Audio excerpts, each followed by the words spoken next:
like right before leaving, touching the door handle, looks back at me and goes, "Don't you ever come back to a job like this. I heard you talking to some people, seeking advice, seeking for a career, but don't you ever come back to this career.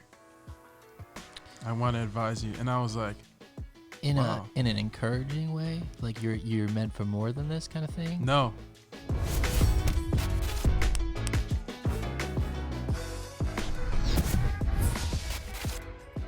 Davey, thank you for being on. Welcome back to another episode of Moving the Mountain, a creative leadership podcast for entrepreneurs. Here with a good friend of mine, Davy Dasilva. We've known each other for quite some time now. I'll probably say since the 2012 days. Has it been that long? Yeah. Really? Remember 2012? Everyone thought the world was gonna end. Since those days, Really? We've known each other, and then as the years gone by, we've gotten closer, and our circles have gotten closer and closer. Yeah. I feel like it's probably the last 2 years that become closer. You started coming to Legacy Church that I attend. Yeah, awesome. So let's talk a little bit about what you do, some of the things that you do, and kind of wanted to highlight some of the growth that I've seen in you. Maybe you could kind of talk about that, what kind of inspired that.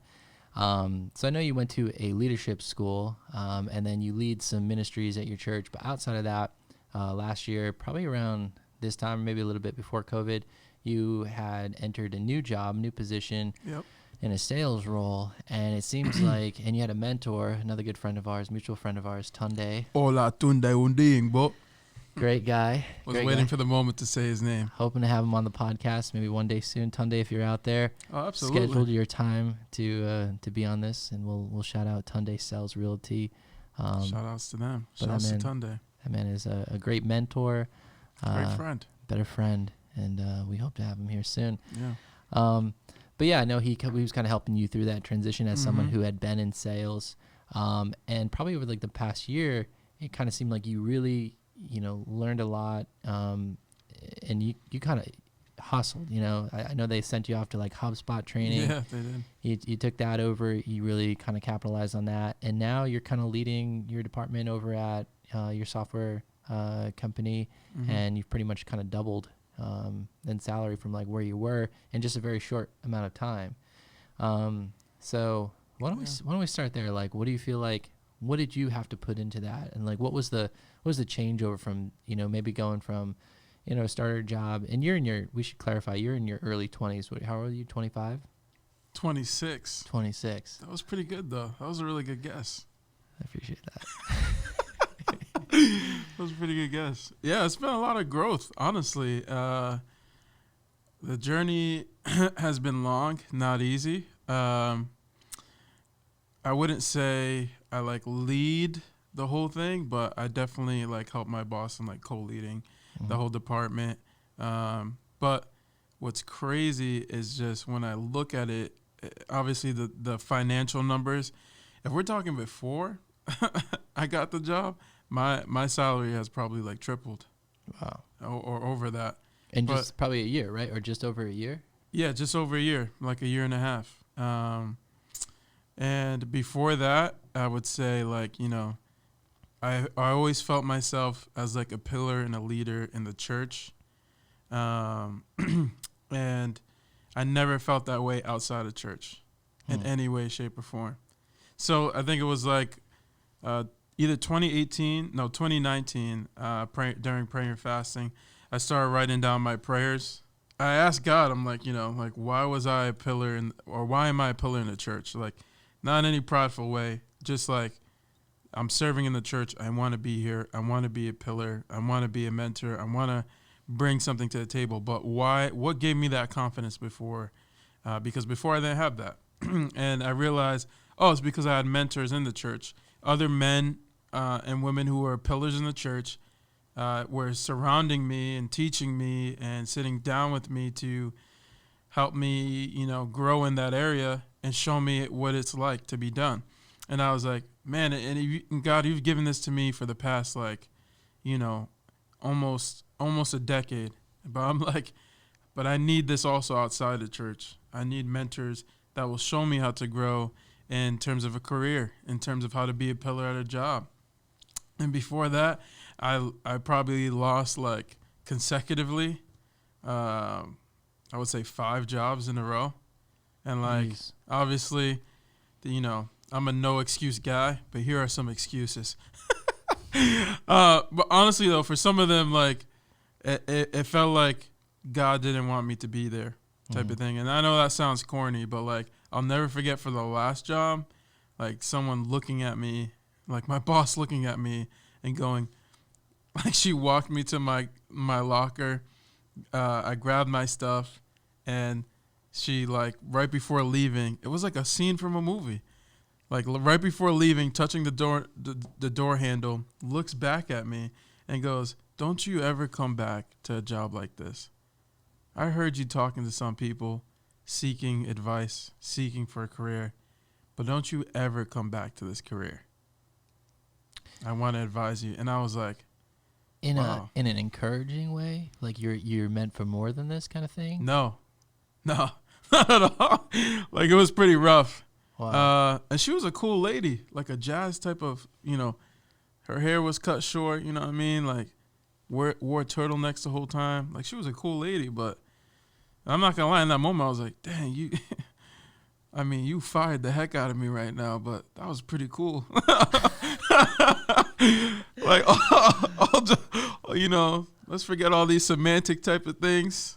But wow, you touching that door handle, looking back at me on the side, telling me you should never come back in here. It was literally like a scene from a movie, and I'll never forget that moment. Did you do something? Did she dislike you that much? She didn't even want you not there, but in that. No, she did. It's not like she hated me. Like I wouldn't say that she hated me, but like she definitely heard me talking to people that were veterans in that job, because you had a potential to make a career at that job, and there was this guy that moved from New York there, and he was really cool. We both like sneakers and rap and everything, and that's how our conversation started. And then it started to talk about like, oh man, you should get a career in here. Like, I'm paying for this, I'm paying for that. I got a family. I'm just starting to grow my family too, me and my wife, and she would overhear that. And then when they finally let me go, she just like, I guess that came to her mind, and she told me like, yeah man, don't you dare even try this out. Don't chase this for a career. That's interesting. Yeah. Why do you think she said that? I think it's because I was trash. Honestly, like that job, I remember in the middle of it, like I tried so hard, but it was just like, it wasn't the job for me. And like, even though in like a face-to-face value, you're being mad rude, and like I'm just trying here. But then at the end, like I see that was God telling me like, no, this is a no-no. And to give context to that, like I'm in a relationship. I realize the person I'm in a relationship with, I want to get married. I want to get a ring. And this is when I first started thinking this stuff. And then this blow happens. Yeah. And so that was a pretty low moment. And then from there, it was like, I got another job at a school, which I really loved. Like I loved working with those kids. Shout outs to the learning community. Loved them. But I knew it wasn't a job that was going to like pay for my bills, let alone pay for this ring I was saving up for. So while I was there was an opportunity for a career, a job that I think was going to pay me around like $30K or something like that, maybe 35. I think it was 30K. And the reason why I'm saying these numbers, because again, it just added context. And then my other job, I think Tunde posted on a story, hey, my job's hiring for a business development role. Never developed any business before in my whole life. But I have developed like people around me, I have led teams, and that was it. So I was like, and my wife actually sent it to me, said, hey, hit up Tunde, gave me his number and everything.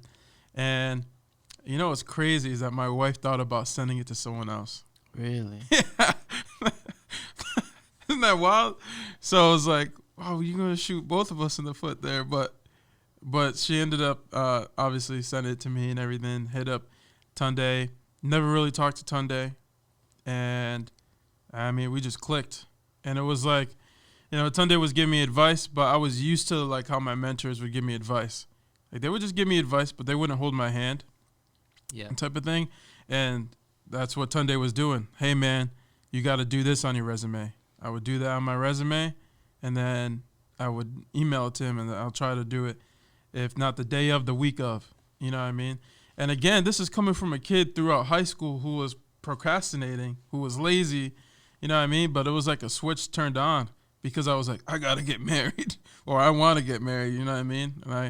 And I just kept praying. Like, I remember one of the prayers I would pray was, God, I know you're a provider, but can you partner with me in providing for Jenny?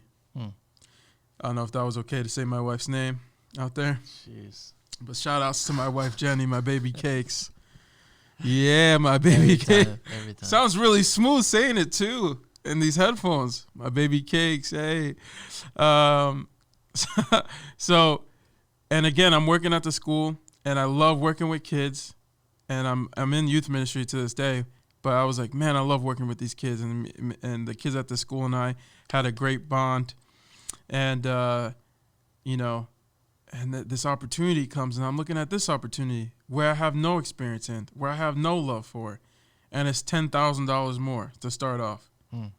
But I'm like, God, man, I'll sacrifice again to work with kids, and not just that, but I'm like, I just don't know this field.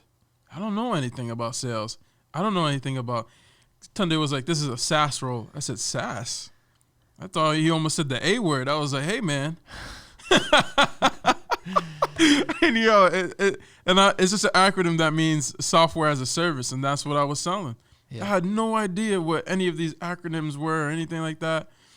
And I remember Tunde being like, it's going to be a lot of work. You ever see those movies where like coaches and they first get their team, and like I like remember the Titans and the coaches like look at each other like, we got a lot of work to do. You know what I mean? It was kind of like that. And he mentored me through getting all these interviews and everything. And meanwhile, at the same time, like I always tell people this, like you go somewhere and you want to figure out that it's the right place for you, you're going to have to realize and start sensing the grace of God over it. If the grace of God is over a new place that you're stepping into or going to, you're going to feel it because everything starts falling into place that doesn't make sense that's falling into place. And if you feel like, hey, I don't know if I should be here, you start seeing like God's grace get removed from there. And you're like, everything feels tough. Everything's not working out. Why is it like this? Even though I'm trying my best, you know? Right. And it was happening at the school. Not that my job was in jeopardy at the school. It was like when it came to me in this position, it went from Davy, it's like no question you're the guy to get this position, to I don't know, man. I don't know if this position's even going to be available. I don't even know if the interview's even going to happen. And then when it came to the job I had no experience in, it was like, even though there was already 20 candidates, even though the person on the day that I interviewed, the person before me was a Harvard graduate, even though it came down to me and another person that had 10 years of experience over me, it was like everyone up to the VP and the CEO liked me. And it was like, I've never experienced grace like that. And it was crazy at the school. Like I got frustrated. I quit the job, and I have this engagement ring in my hands, and I quit a job because I'm like, God, I just trust you, man. Like, and I would never advise someone, if you're going to ask the love of your life to marry you, like not to like quit your job like the 2 weeks before you ask her. But that's what I did. And I remember like some of my leaders, like, you got to take a step of faith. And that was a step of faith I took. I'm like, hey, as much as I love working with these kids, I know this job won't pay for the bills. I know I won't be able to provide for the love of my life, And I asked my wife to marry me when I had no job, and she knew that I had no job. And she was like, she said yes, obviously. And I think I asked her on a Sunday, and that very next Friday, I got the job that I have now. And it literally just worked like that. And it was fast-tracked. I mean, normally, 3-4 interview type of positions take a couple months to get. This all happened in the span of a week or 2 weeks. It was nuts. I was like, wait, I got another interview tomorrow. I got another interview in 2 days. And I mean, I never talked to Tunde that much. All of a sudden, I was on the phone with him about, an hour or two every day. And he almost couldn't believe it, too. I mean, he was getting like a $2,000 bonus if I got hired. Right. I remember that. I didn't know that at the time, you know what I'm saying? Till I got the job. But, yeah, he couldn't believe it. It was really exciting, And he really coached me through that. And I'm very thankful for him for that, for spending the time that he didn't have to. I mean, $2,000 is, $2,000. But this man, spent a lot of time. That was more than $2,000 with me for sure. Well, I think he saw a lot of potential too in you, and you're young, you're getting married, so I think he, probably sensed that and wanted to set you in the right direction. Because I remember him talking to me about it a little bit, right, and being frustrated at times, he's gotta, kind of working through those things, Yep. And he's gotta want it was the thing that he would always say to me. You gotta want it, man. That used to just pierce my heart. That's such a thing. I mean, and I remember he was so invested, and that's just how he gets, where he'll take it personally, he probably lost sleep over it. He probably had some days where he's he's upset and he's talking to me about it, sure, but and I don't think it was the 2K. I'm sure that helped, but it is frustrating, and I see that with seeing potential, right, and wanting people to kill it. It's there's so much more, he'd be doing so much more. And there's that balance of wanting to push, but that other person has to want it too. I think sometimes there's a disconnect, and especially when you're younger, you're coming into something, especially in smaller organizations where you don't see the opportunity, where you're just it's just a job, or it's just a dead end job, or I'm not gonna get recognized, or if I come in early, if I grind, if I have a good attitude. Yep. It's not going to matter. I'm still going to be making $11.50 an hour or whatever. Yeah. But, and it kind of depends on how big an organization is, but there's probably always someone that's going to be over you that is, seeing you. And I think if you that's the thing, if you like the job you're at, I think you got to like it too. Yeah. Because if you don't like it, you're probably not going to want to do all this. It's do you really want to grow into something that you don't like, or you're not passionate about? Yeah. It's growing in the wrong field or something. But yeah, I think you really gotta like it. And if you do, then it's just maybe those things come naturally, where it's I want to impress my boss, I want to have a good attitude, I want to be noticed, I want to work my way up. And everybody has different reasons. Marriage is probably one for you. It's just hey, I'm getting married, new realm of life here. I'm responsible for another human being. Totally new realm of life. I got bills. Yeah, and I get that too. You want to be a provider. You want to make sure your wife is protected, and be setting yourself up. So it's now your actions and for better or worse affect another person. Yeah. So all those things probably weigh into how you approach things. But sometimes you don't even see that when you're we all have blind spots, so it's maybe you don't even see that in the moment, and having a mentor, or even good friends, I feel Tunde is one of those kind of come along and kind of give you guidance, and I feel it's painful sometimes, where it's just Tunde. Yeah, Tunde is very painful sometimes, man. Things you be a little rough. Things you be saying to me, I'm wow, man. But again, right? That 2000 is long gone, long spent. Yeah. He's still out here. And the better investment too, I think, is seeing the fruit of your investment in someone's life. It's just in the trajectory he set you on, or helped set you on. Ultimately you had to do the work. He could only guide you. So I think, and I feel that's way more rewarding, where it's just you found someone at point A and you brought them to point B or C, and it's just man, Tunde brought me all the way from, I don't even know, A to Z, man. It was crazy. It was crazy. I will say though, he doesn't work with me anymore. He has another, bigger and better things for him always. But what's crazy is that when we were in the office, we would sit right across from each other, just like this. And when I would get wins, it was when no one was looking, no one was in the office, he'll get it off from his desk and just put his hand on my shoulder and be there you go, man. That's who you wanted it. And like, I mean, now that he's not, the last time I got a raise, when I told him, my man almost cried. And he literally told me, like, you literally exceeded every expectation I had. Yeah. You know what I mean? And I mean, my expectations for myself were, exceeded as well. And honestly, I didn't love the job at first. You know, that kind of grew on me. You know, sales and everything. And when it goes back to like potential, like I think everyone has potential, right? But people always seek the potential. There's moments, right? But like people sometimes have moments where they don't see the potential in themselves, you know? Right. And then there's a lot of moments where people full of potential lack to see the potential in the opportunity or the moment. Right. And that's where the sadness comes in. You know what I mean? Where it's like, bro, you're so talented. How'd you miss it? I mean, but it's easier for people looking out, you know? But when you're in the moment and you're like, I got to provide, I'm getting married. How am I going to, and it's like, that's where you really have to pray and see God, you know? And, or if you're not a Christian, like just slow down. And still, if you're not a Christian, seek God. If you don't believe in him, there's a God out there, just seek him. And like, I mean, I challenge God too. Like, God, this is an opportunity.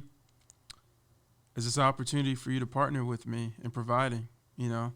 I want to partner with you, God. And I put it on him, you know what I mean? And I just put my head down and worked and just worked as hard as I prayed, honestly.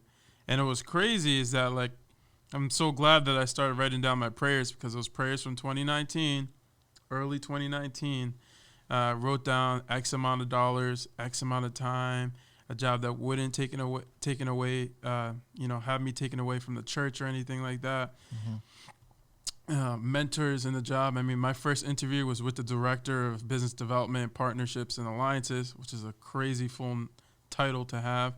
And he literally liked me so much in the first interview, which was like an hour long. And he was like, I'm going to mentor you. He literally said that to me. This guy isn't Christian, you know what I mean? And this guy never met me before in his life. And he literally said something that I've been praying about for the past 2 years. Where was this? This was at my job. At your current job? At my current job, so it's like a second mentor? Or my current boss, yeah. My current boss. He literally said that to me in the first interview that I had with him. Wow. And he literally was like, we're going to fast track you. There's a 3-interview process. You're going to make it the 3rd interview, trust me. And then after the first interview, it was calling Tunde this day. The next day, calling my soon-to-be boss. And they were both mentoring me and giving me advice. Wow. It was nuts. Yeah, kind of going back to that point where it's just like, having someone invest in you, like that mentorship. And I feel like, vital. Seeing the fruits of that and you're someone who's been in ministry. And I feel like lately that's been one of the most rewarding things for me. And because what's nice about ministry too is like you take out that monetary factor too. Like you're there. And I think sometimes like these younger people, they don't know why they're serving, and they don't have like that perspective, right? But they want to get involved, at least get like a sense of community. And that's been one of the most rewarding things is like seeing someone come in to a team and maybe like lack confidence, and you're just teaching them like a very practical skill set, but you're like, hey, this is something that they could, in the real world, they could benefit from. This could become like a job for them. And I think there's aspects of working on a team too. You learn how to like communicate. You learn leadership skills, like working with people, which can, be challenging at times.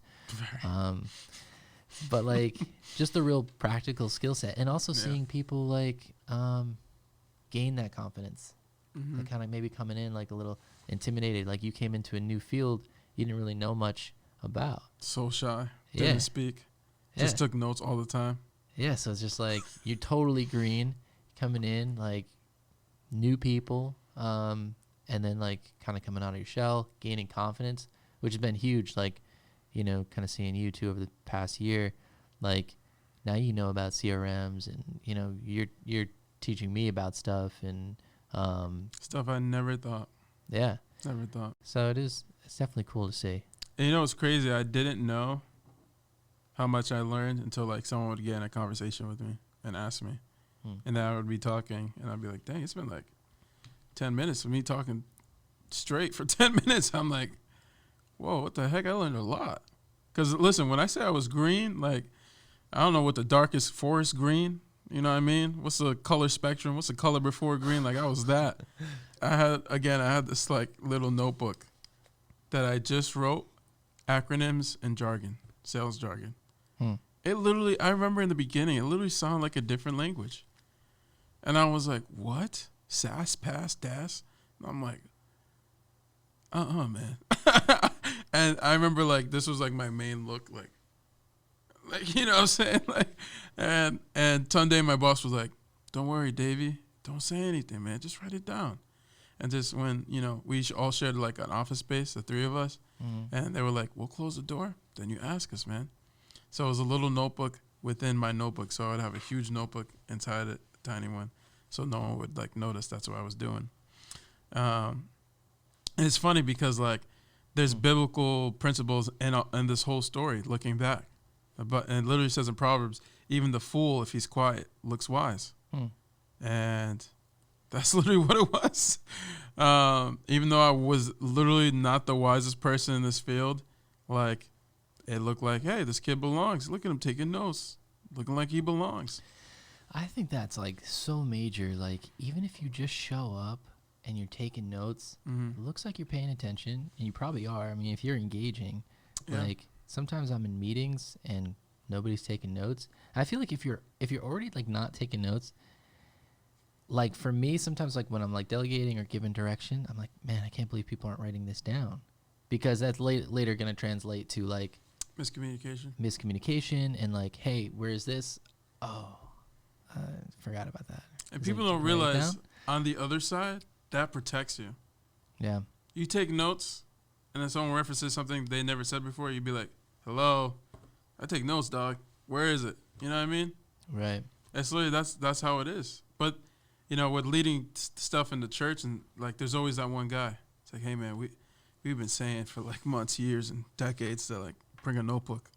There's always that one guy that's just like, nah, man, I'm here. You know what I'm saying? It's just like, yo, you need a notebook, man. I think taking notes just shows that, like, hey, I'm into this thing. I'm serious about it. I'm here to learn. Like, I'm coming with, like, a humble attitude. Like, I'm here to learn. I want to see this thing succeed. And it sets the tone. And you'd be surprised how many people, like, in an organization just, like, could show up to a meeting without, like, a notebook. And it's like, oof.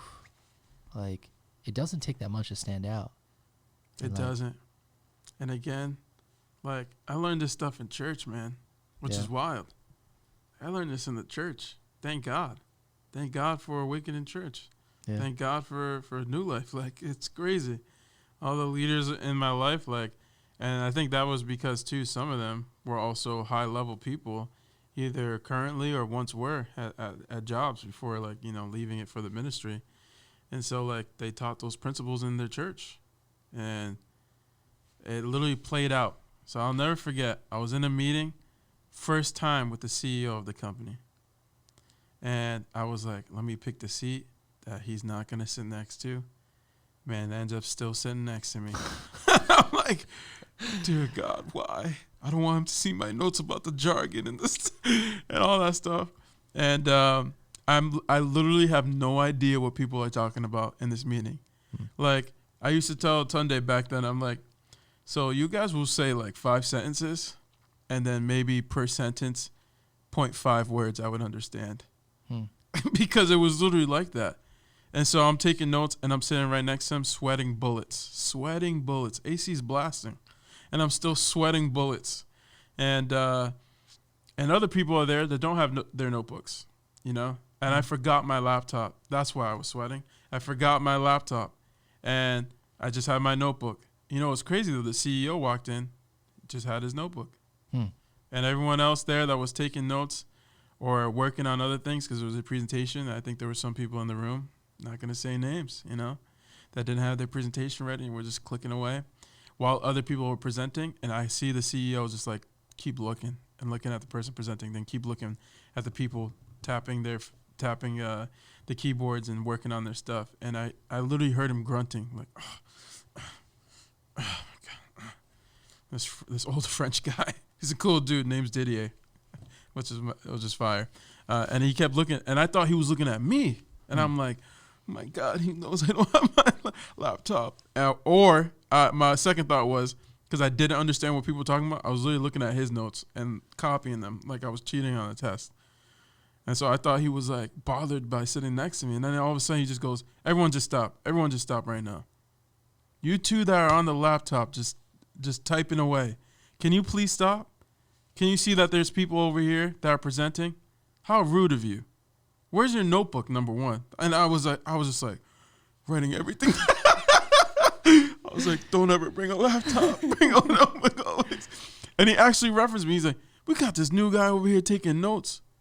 Come on. Wow. And you guys are out here, been here for how long? And I'll just never forget that. And I was like, how did I bring my notebook in? All those ministry meetings, late night. Always had to bring a notebook. And that's what literally like made me stand out to the CEO at first. You know what I mean? Until I started eating. And then that's how he references me. Yeah. Every time, the first time he saw me eat, now he just references, Davey, you eat a lot, man. And I'm like, come on, bro. He literally was like, he saw me, it wasn't my fault, man. The first time we ate, it was like a fancy restaurant. Every time he comes in, he likes to go to a fancy restaurant, brings the sales team or some of the key people out.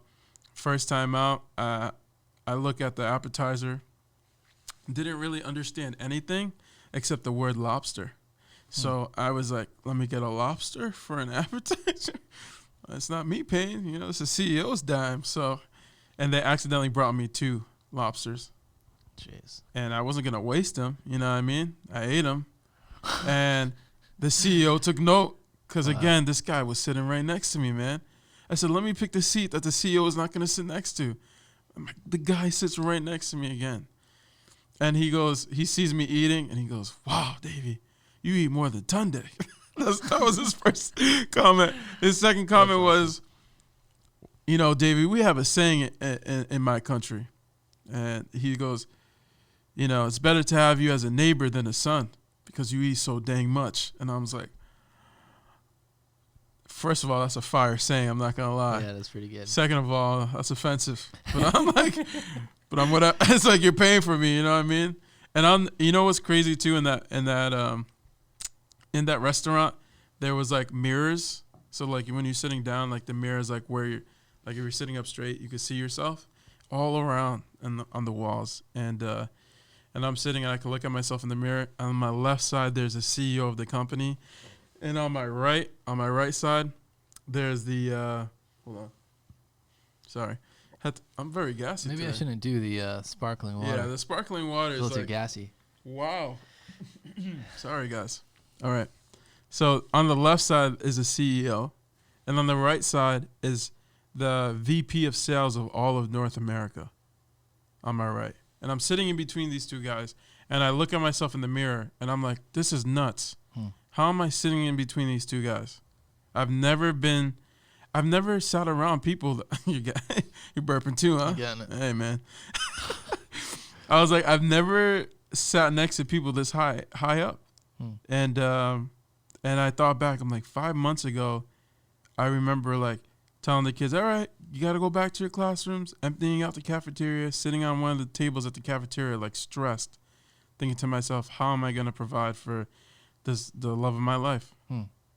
Will this ever work out for me like it did for everyone else? Yeah. And then fast forward, and I'm sitting in between those two guys. And I'm like, this is crazy. What would you say to someone like in your shoes, whether they're like transitioning from like, maybe that minimum wage job or like, that job you like starter out kind of thing, and maybe they're taking that next step into like, what would you say to that person? How do you get to that next level? Simple, man. You got to find a mentor. You have to find that. You have to find exposure. The problem with people, right? Like, oh man, they got so much potential they don't know. It's like part of that is because they have zero exposure to greatness. And obviously like greatness in a general statement, like, but also like greatness in their specific niche that they're in. also love listening to podcasts. Great that I'm on one. One of the podcasts that I listen to, a leadership podcast. He says, "Hey man, like there's this there's this NBA player that comes to my church, and we were talking, and he says, man, there's this young kid on the team, and he's so good and doesn't even know it. And my hope and prayer is that he gets to go to the All-Star game so that he'll be on the team with LeBron or with Stephen Curry or with KD or with Kyrie or with all these big-name players so that he gets exposure and see how much he has to work on. Because he's the big fish in the little pond. But once he gets to the ocean and sees how small he is and sees how much he can not only work on himself, but see that greatness is attainable. You know what I mean?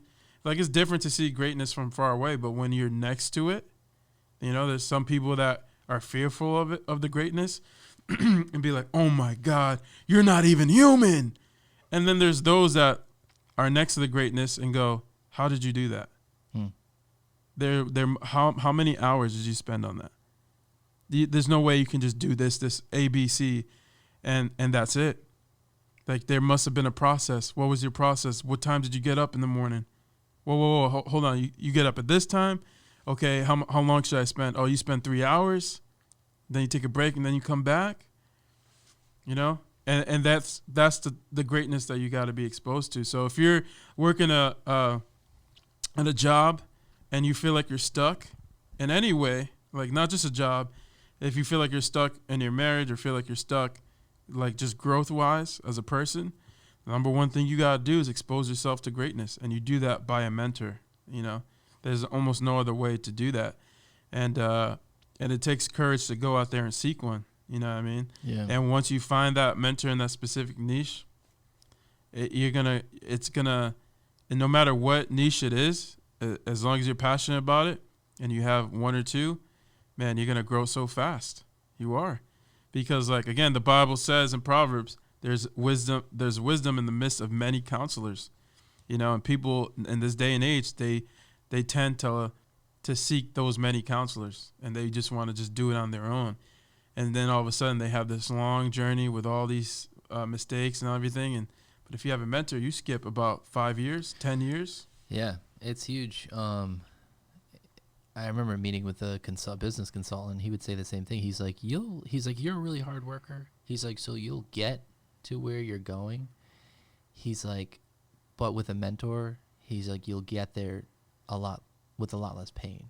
Mm-hmm. You know? Absolutely. Like, if you want to figure it out on your own, you can. But with someone who's already kind of traveled the road, like, hey, I can keep you from making all these mistakes. And I think a lot of people do want to do it on their own. Like, you know, which I guess is fine, but it can be a little bit more painful. But when you have that person next to you coaching you, you know, they push you. You know what I mean? Because when you do it sometimes on your own, you can lack that consistency, which I was lacking. You know, I said it. You know, I wasn't consistent in high school. I wasn't, you know, that person that was a grinder in high school. You know, like I was a go-getter. Like, that wasn't me, you know, until I got exposed to many people that were like that. And then it started affecting me, you know what I mean?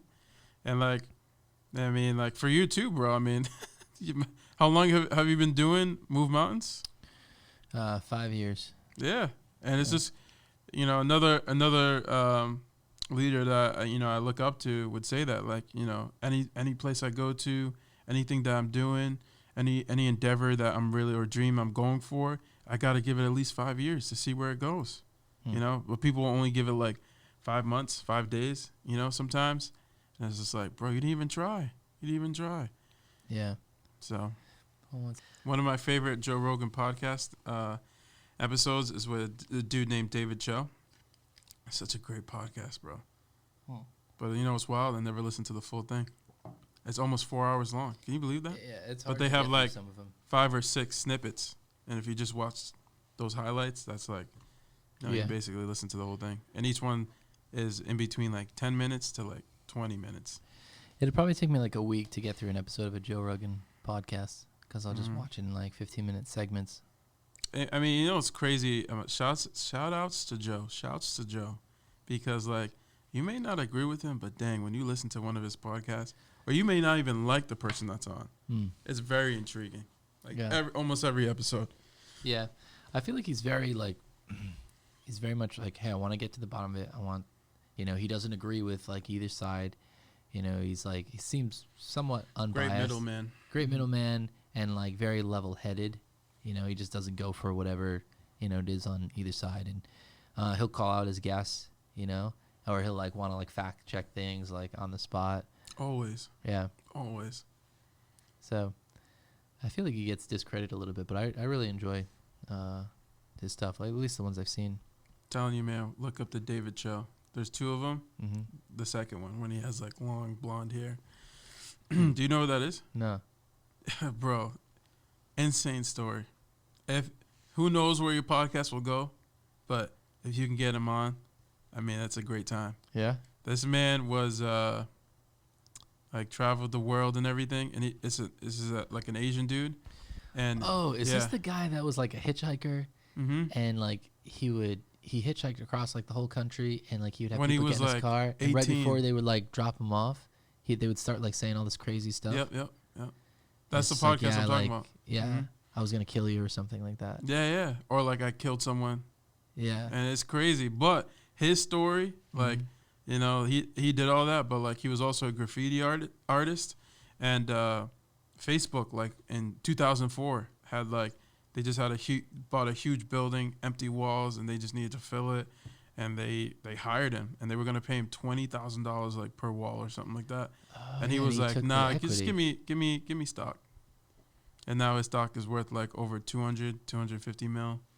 Wow. Yeah. So, and I think he works for Vice now. But like, my man, just like, if he's into something, he just like he dives into it. Yeah. And it's like crazy. He has crazy stories.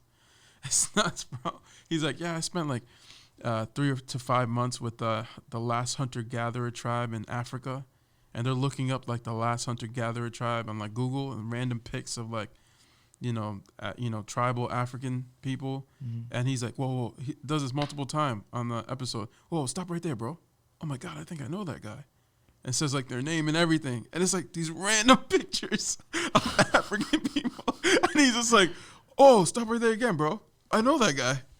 I slept in a cave with him. It's like, what? That's crazy. It's nuts, bro. It's nuts. I'll have to watch that one. Yeah, I see those clips. I've seen them on like TikTok, Mm-hmm. and it's just like a 15-second, like 60-second like little clip, and it's just like it seems really intriguing. Yeah, I've watched it. I watched the one where he talks about the hunter-gatherer tribe, like that little clip, Mm-hmm. and then the clip where he's talking about like hitchhiking. And one of the best ones is a clip from the same episode where he talks about when he was 18, he started hitchhiking throughout the world, and he was like in a farm in Israel, and he heard about like this lost dinosaur that could be in the Congo. And that clip is like 30 minutes long, but he goes on this crazy adventure to get there when he was like 18. And it was just like insane. The story, like he almost died of starvation, got lost in the jungle, like this lost tribe in the jungle like found him like and saved him. Like it was insane story, bro. That's crazy. Just because he read a book and said there might be a lost dinosaur in the Congo, and he went over there when he was 18. Like nuts, bro. Like who does that? Yeah. Who does that? Did he have a family? Yeah, he did. And he like wrote them like a last letter multiple times on that trip to the Congo, because he was like, I just don't know what's gonna happen to me. But he's like the closer I got to Africa and the country of the Congo and then the Congo jungle and all that, he's like the closer I got there, it was like people were like, yeah, there's a dinosaur out there. Yeah, yep. He's like the closer I got over there, he's like no one was saying there's no dinosaur. Everyone was saying, yeah, I saw it. Yeah, I saw it once. Yep. He's like even the tribe that found me almost dying. He's like even they were like, oh yeah, you want to go see it? We can show you. You just got to go through this. It was like lands and swamps that had like leeches and parasites that would go up your Johnson, your man parts. And he was like, Jeez. then he's like, I couldn't go through the lake that had the parasites that would go up there. He's like, I couldn't do it. So I was like, forget this dinosaur or whatever. But it's a crazy story to listen to, because like it's so abnormal, but it's like, man, I wonder how many people would do that if they saw like, again, like he was exposed, so he knew he could do that. You know what I mean? he knew he's like, oh, there's something that intrigues me. I can go to that country. And people are just stuck in their ways and are always here and are always, which isn't a bad thing, but it's like, they couldn't fathom that they could travel or that they could go somewhere or that they could do something or they could learn something new. And what really sparks that is when you start exposing yourself to greatness, or exposing yourself to new things in a healthy way, and healthy things. But that's the only way that will normalize it to you. Like, oh yeah, I could travel. Oh yeah, I could do that. Oh yeah, I could open up my business. I didn't think I could do something like that until I started working in the job that I was working in, and all the people around me have their own business, and I'm like, hey, my God, why don't I just start, maybe the end of this year, do my own business? Never had that hunger in me till like this year, you know what I mean? And it was because like I got exposed to people that were like, bro, there's no point of you living in America if you don't have your own business. And I was like, wow, you're right. I got to get my own business tax write-offs. Come on now. Got to experience that. Yeah, it's I think there's something really attractive to that like unconventional life, and even hearing that story is just like, yeah, that's a cool way to live. I mean, to some degree, To some degree. Dying in the Congos, like, maybe not. What's crazy? The other parts of that story, there was a kid that he met in Congo that was like there on his own on vacation, some German kid that was like groomed to be a politician. And like he met him and he was the only dude that spoke English in the area. And like, he was like, yeah, let's go together, bro.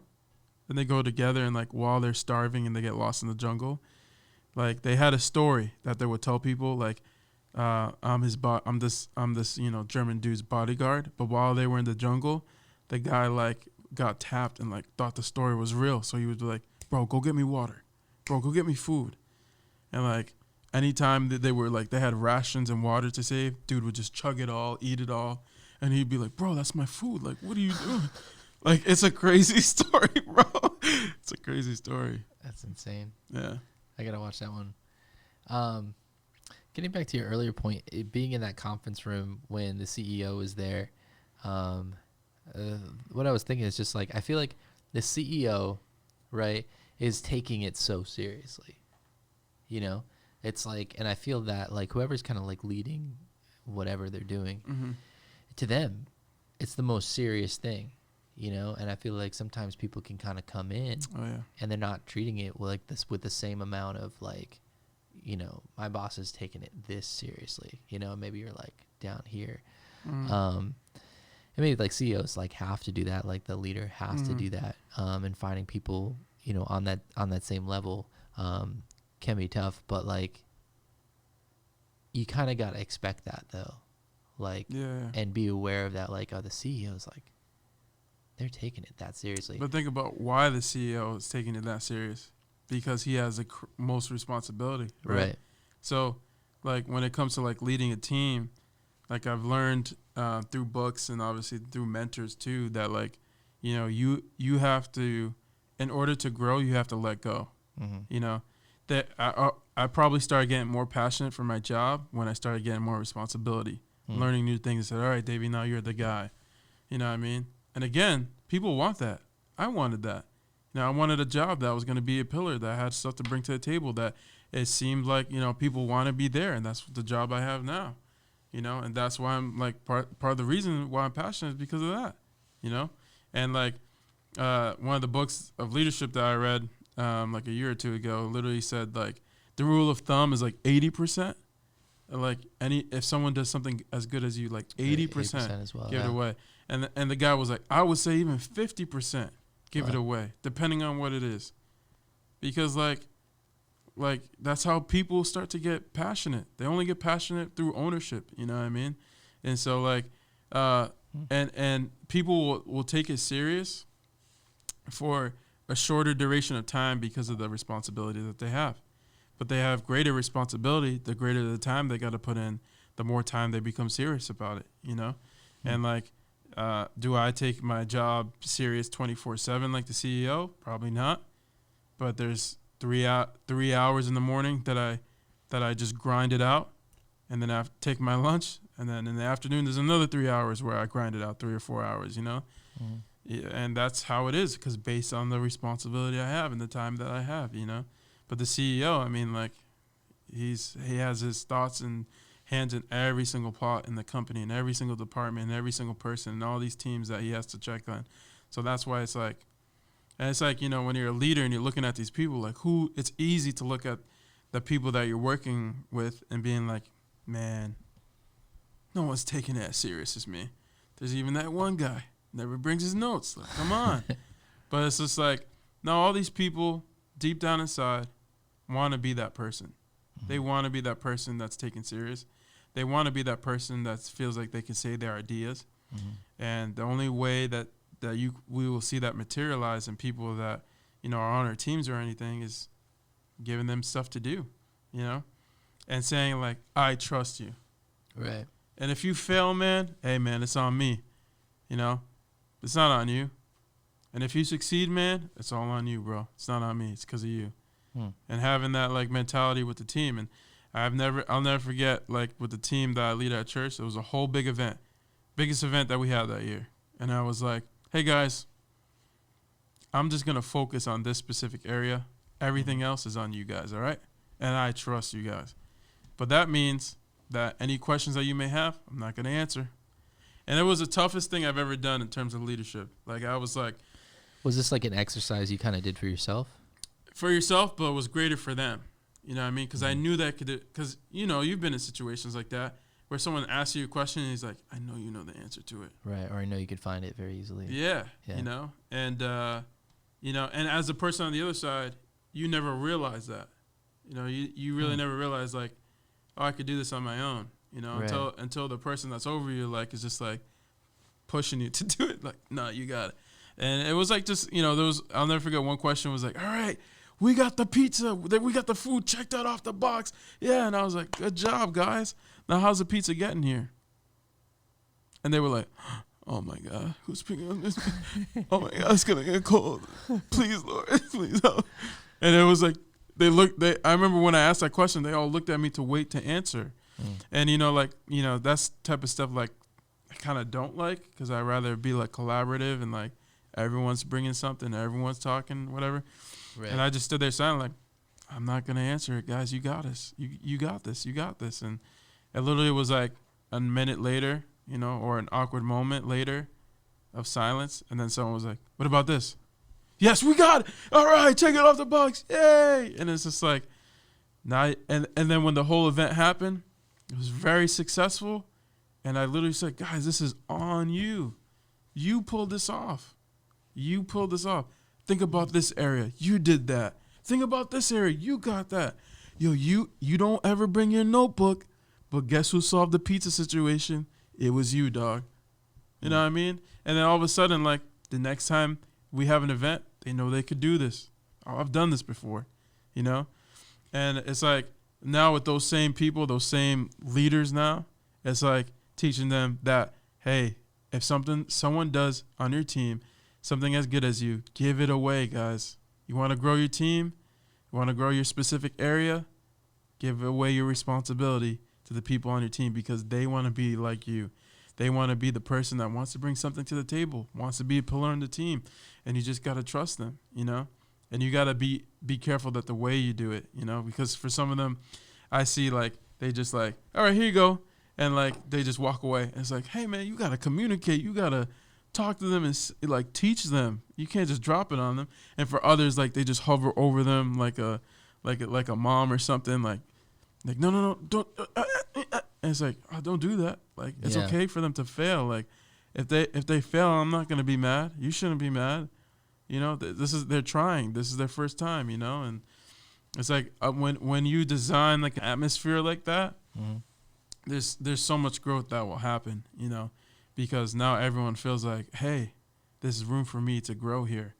But when there's no opportunities. Right. Yeah. I think having like a challenging environment like is good. And like I'm someone who tends to like, if I'm not being challenged or have like the next like goalpost in mind, then I'll kind of like, I'm kind of bored and looking around for things to do.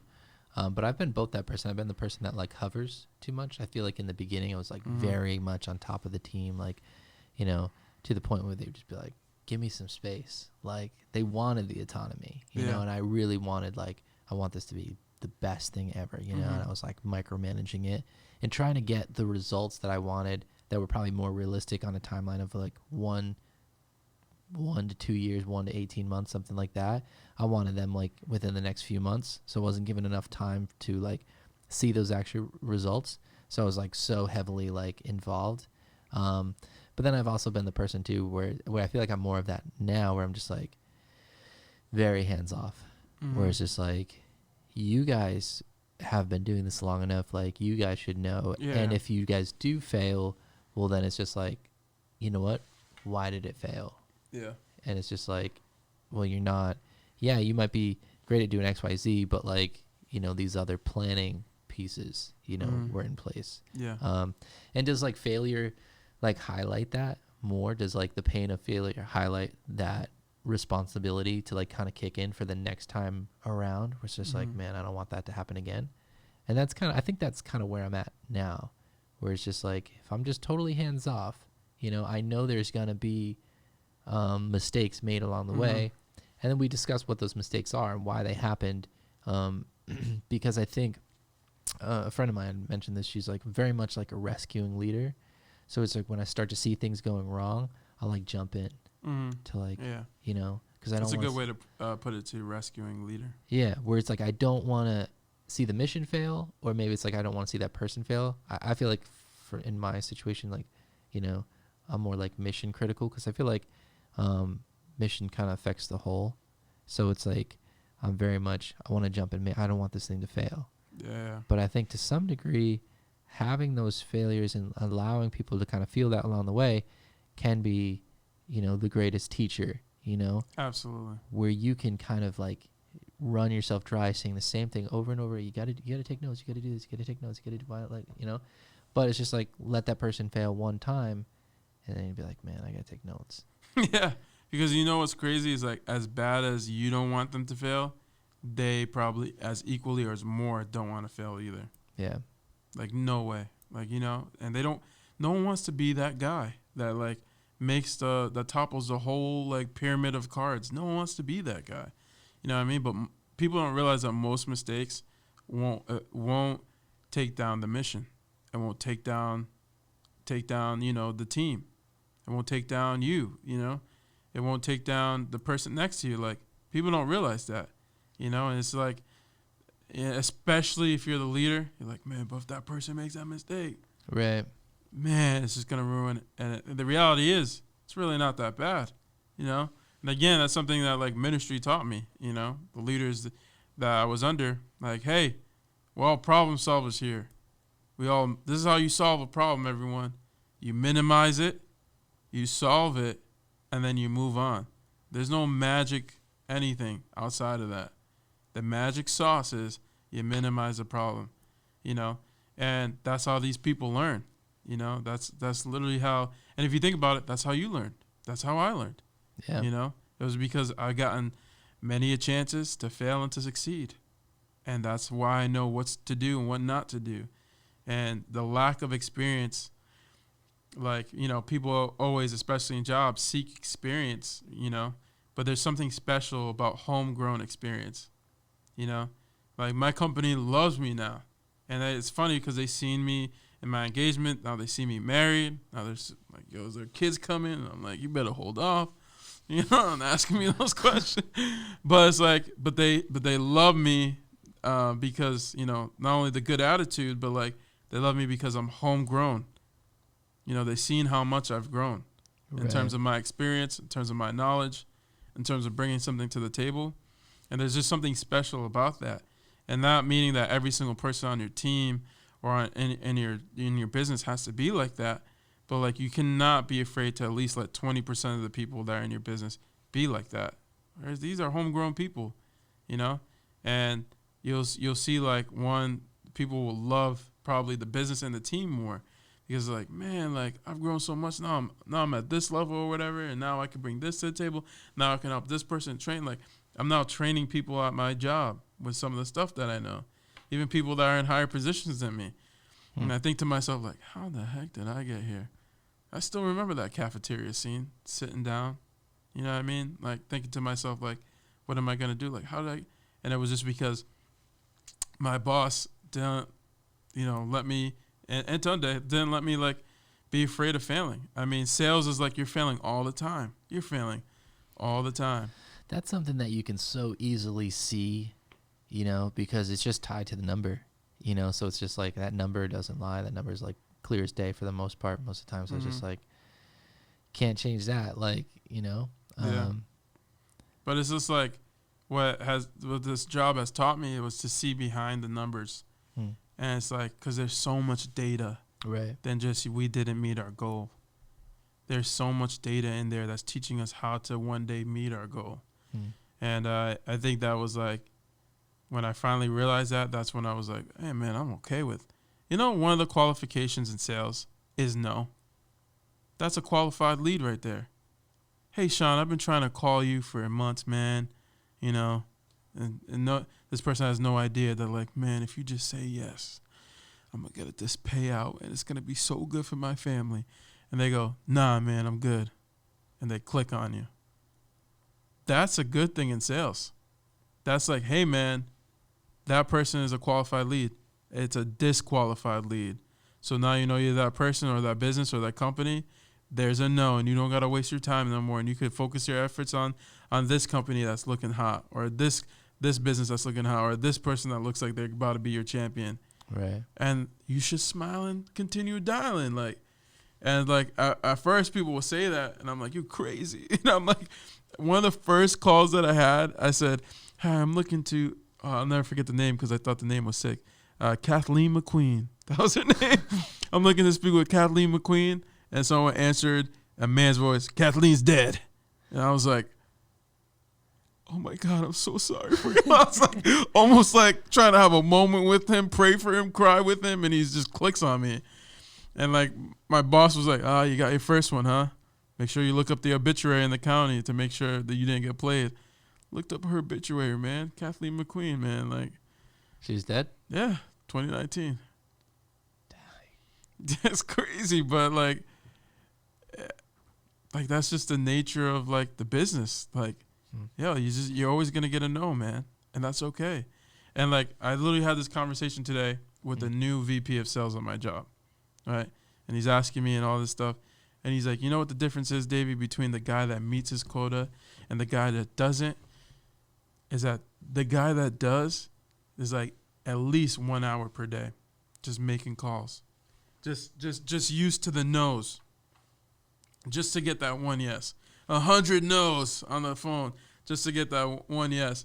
And he's like, and the person that's scared of the phones, no matter what level that you are in sales, no matter if you're a BDR, if you're a regional sales manager, he's like, the difference is the person that at least puts an hour in of making calls, or the person that is like, no, I'm putting 4 hours, like whatever the number is, the amount of time. But the main point is that that's the difference is there's people that are afraid of the no's, and there's people that are able to embrace the no's. And the people that are able to embrace the no's are more likely to receive a yes, and the people that are scared of the no's are more likely to not receive that yes that they're looking for. Yeah, I think in the beginning, I mean, that was like my whole business when I first started. I was doing sales, which I had admittedly never really done outside of like Best Buy, selling cameras and that kind of thing. But you sold cameras. Yeah, I was in the camera department at Best Buy. But yeah, it was a lot of rejection, like in sales, and it does compound on you. So it's like if you kind of let it take you down, it can, it's just never like, let it, man. Don't let it get to you. You start getting a conversation going and things are going well and you think this person's going to book and then you got ghosted. And then, that happens. Being ghosted sucks. Yeah. But what happens if that person says, hey, man, no, thank you. You're like, sucks, but you're like, at least I know. Right. Man, those leads that are ghosted, man, those are the most annoying ones. Yeah. They really are. And, it's like, the no's are also different. There's some people that say no. I love those people that just say N-O, no, or no thank you. Mm-hmm. It's like, you didn't waste any ounce of my time. Thank you, man. Yeah. I'll unsubscribe you. No worries, bro. I might even leave them like a heart note. You know what I mean? If I could.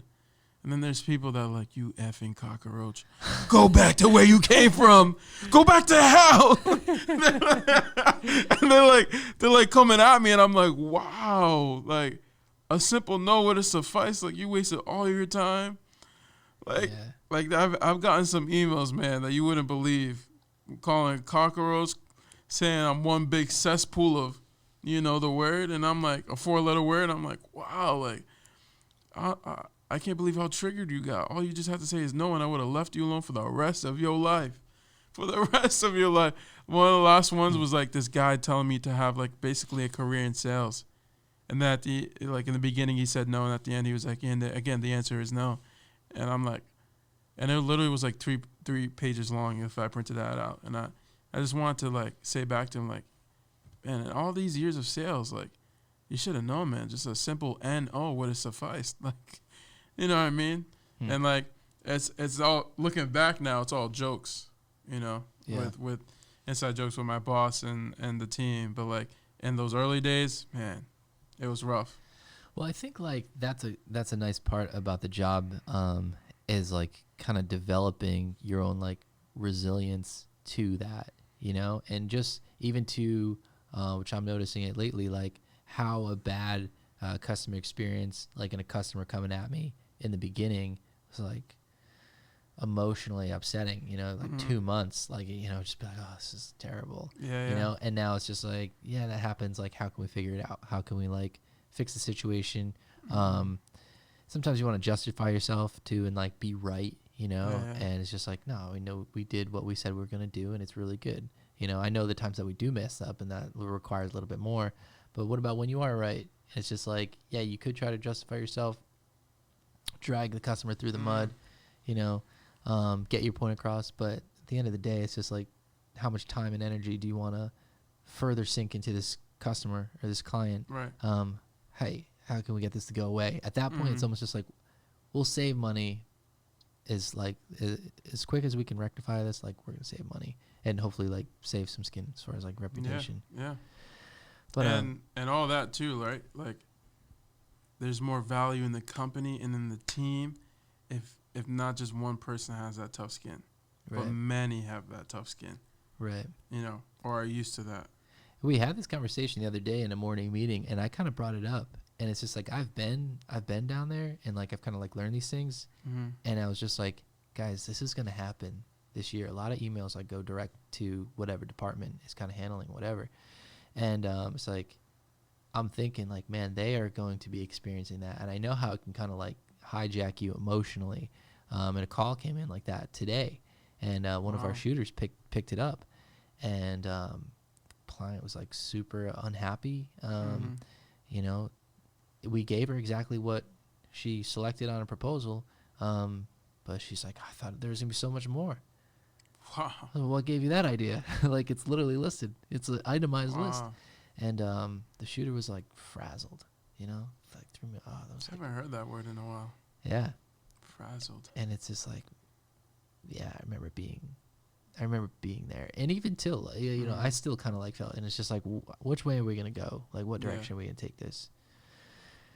So, but isn't it also interesting, like, seeing a person that's on your team going through a moment that you've been through, and you're just like looking at them like you got this, man. Like, just keep pushing through. You got this. Yeah, that's essentially what I said. I was like, you can't let the water in the boat kind of thing, because it will take you down. It will take you down fast. Yeah. It's not even your department to really worry about. So it's just like, she called you because you had her number and she's had a good experience with you so far. And send it over to customer service and have them deal with it. But it kind of goes back to that, they're starting to experience, and they're going to be the ones getting those emails and affected by those emails. Right. And I feel like those emails can, like, it's like one bad report feels like, or one unhappy customer feels like everyone's unhappy. Yeah, yeah. So it's just like, having a mentor to kind of be like, hey, it's not the end of the world. Yeah. Like, we can figure this out. How do we get them, Right. Because when they first experienced that, I don't know if you ever seen Infinity War, the Avengers, when Thanos grabs the moon and punches Iron Man with it. It's like, that's what one bad email feels like. Yeah. That's what one no feels like. It's like Thanos grabbing that moon and slapping you across the face, and you're like, ah. But then a mentor comes in and it's like, man, that's like a little fly. Like, just dust it off, bro, and keep it moving. Right. Yeah. And it does feel like that sometimes. I said that was a pretty good metaphor. That was actually good. That's actually how it feels like sometimes. I mean, it's maybe a little dramatic, but. Hey, man, when that dude called me a cockroach, I was like, I'm getting fired today. Yeah, because it, like, you think you did something, like, horrible. You think you did something wrong. Yeah. But it is interesting being, like, you know, seeing someone on your team go through that, and then you, like, looking and, like, being like, man, like, you got this. Like, you just push through a little bit. Like, just seeing them go through something that you went through, and it's like you're kind of seeing them, like, grow in front of you. Or, like, seeing, like, this is a moment that has a chance for you to grow. And it's like, I love those moments. If I could see those moments every day, I would. You know? And, like, yeah, I love those moments, bro. I think, too, like, what's been interesting for me is, like, I don't want to say this the right way, but, like, you had mentioned, like, you know, we've gotten to, like, a certain place in 5 years, which we never thought we'd be at.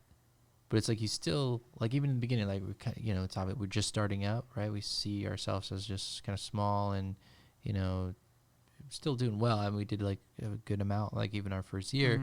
But as you grow, it just kind of, it does get, like, a little bit familiar, and you tend to, like, forget, you know, like, how far, you know, we've actually come and, like, how much we've, like, gone through. Yeah, it's just kind of. I think you have to learn how to step back, and maybe I do it too much to step back and be like, "Whoa, this is looking good." But, like, I think you have to learn to do that because, like I said, bro, like, you know, and I didn't realize how one of a kind your business is, you know, until we got surrounded by businesses that were like it, and I was in that meeting like a fly on the wall, hearing all these other people ask these questions, like, how do I hire someone? How do I bring another shooter onto my business? How do I change? That great question was, how do I get the business being from just my face to, like, just the brand itself? And I'm looking, and it was a FaceTime, like, you saw everyone's face, and I'm looking at you just sitting in your car like this, like, yo, like, Sean's already done all of that. And, like, you know, one of my friends mentioned, like, your company making X amount of money per year, or in 2018 and 2019, and, like, all these other people that had businesses like you that were around him were just, like, dumbfounded, like, huh? What do you mean he's making that X amount of, how did he even do that? And it's just like, you know, you don't realize until, like, yeah, because we're next to you, you know what I mean? We're familiar with you, but when you take a step back and look at it, like, well, this is nuts, bro. Like, business is one of a kind. My man's is one of a kind. Sean, you're one of a kind, bro. I appreciate that. That's very kind of you to say. That's why I brought you on this podcast today. Yeah, listen, I just want to let the record show that, like, he didn't pay. He is not paying me. You know what I mean? We're about to get to Lula's, you know, after this, and he wants me to pay for him. I mean, I want those shrimp tacos. I'm telling you, get the shrimp nachos. It'll change your life. I've never had nachos from there. But best nachos in the whole world, hands down. Yeah, that very problem was a huge problem for me. I remember having that problem. And it's just like, how do I transition the business from, like, every time they wanted me? So how long ago was that, like, that problem? That was probably first and second year. Probably even bled into the third year. I think as fast as you can get your name off, like, the email chain, and kind of be, you know, either have a salesperson or a customer service person where they're the first point of contact. As soon as you're no longer the first point of contact, and get some other names in reviews, then, like, you're good for the most part. But we still get people like, I want the owner. And if you want the owner, that's for extra money, baby. It's more. It's more money, baby.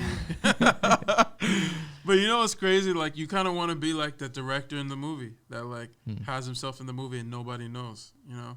And you showed me, like, a video of, like, for CIC or whatever, and I was just like, people watching this will probably never even know, like, that's the owner of this business right here. Like, yeah, that was an interesting thing. I think they just didn't want to hire talent, so it's just like, yeah, I'll be the guy.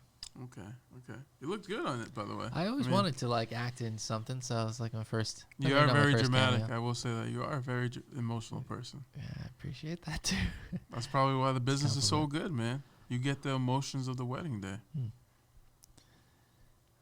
Never thought about it like that. I was roasting you, huh? You thought I was. Thought about it like that. You know, my boss knows my wife's name, like nickname. Yeah.